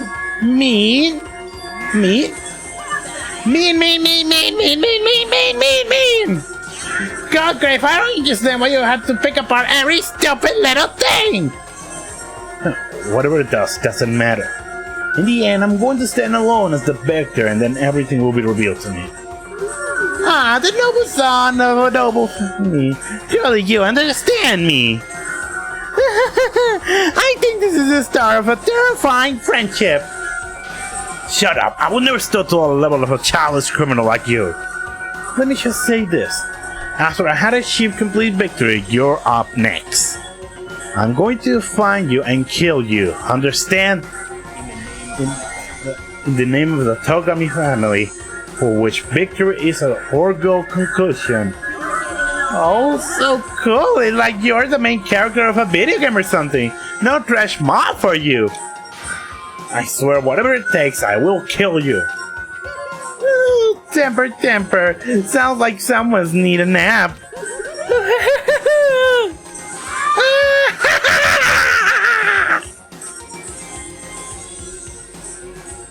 Monokuma's laughter peeled across the courtroom, and the curtain closed in the case of Chihiro and Mondo. But I knew that wasn't the end. The killing game would still continue, because the mastermind would have let it end. If those of us were still alive, our worst fears and despair kept on multiplying. It was the kind of despair that felt like a blind puppy in hell, have more of a future than I. All of our courage, our efforts, our friendship, we feel like amounted to nothing at all. It was the worst kind of despair.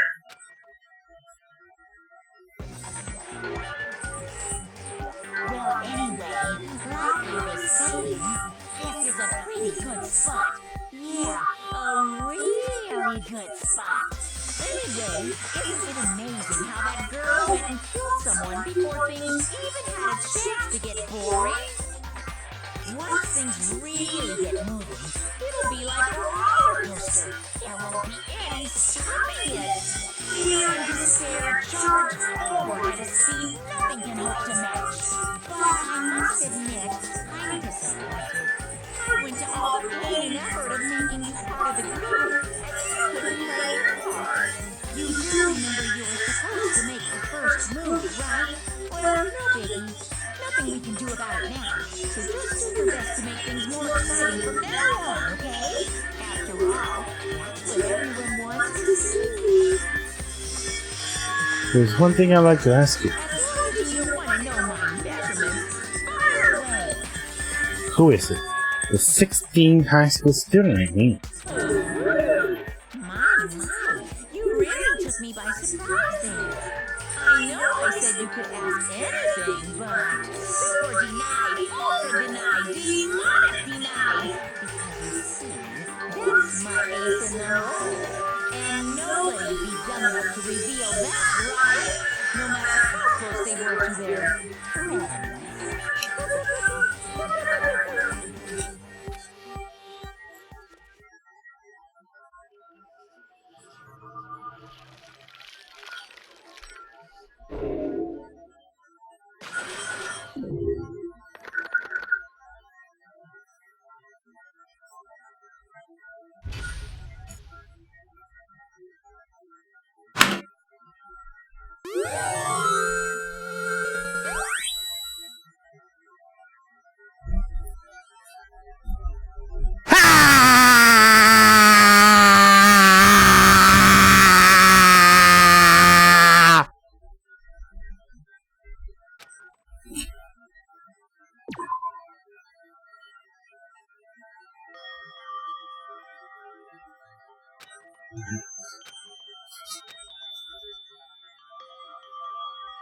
I know I shouldn't cry, but I've had enough.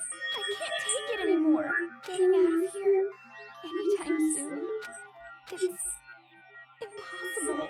I can't let myself think about how much I want to get out of here. If I keep thinking like that, I might decide to.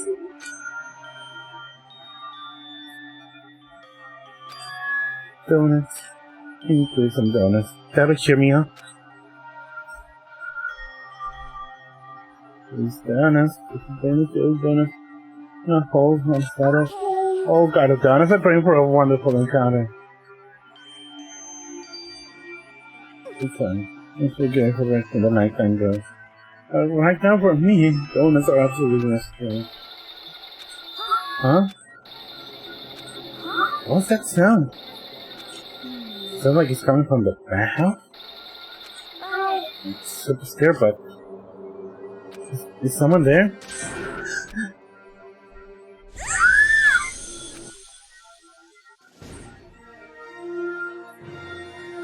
Generation main stand tall galactic hero.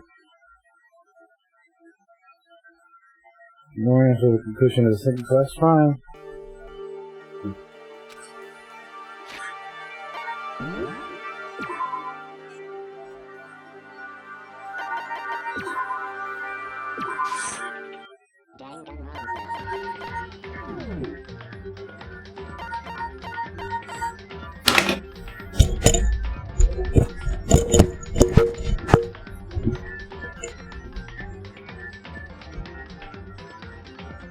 Ah! This game.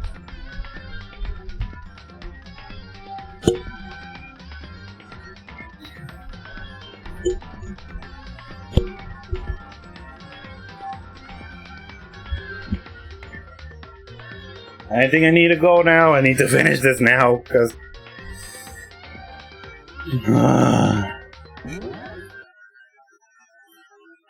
Anyone is still there? Hey, everyone, thank you all for watching. I don't know what to say. I just don't know. Oh. Thank you all for joining. I'll see you next time. Bye.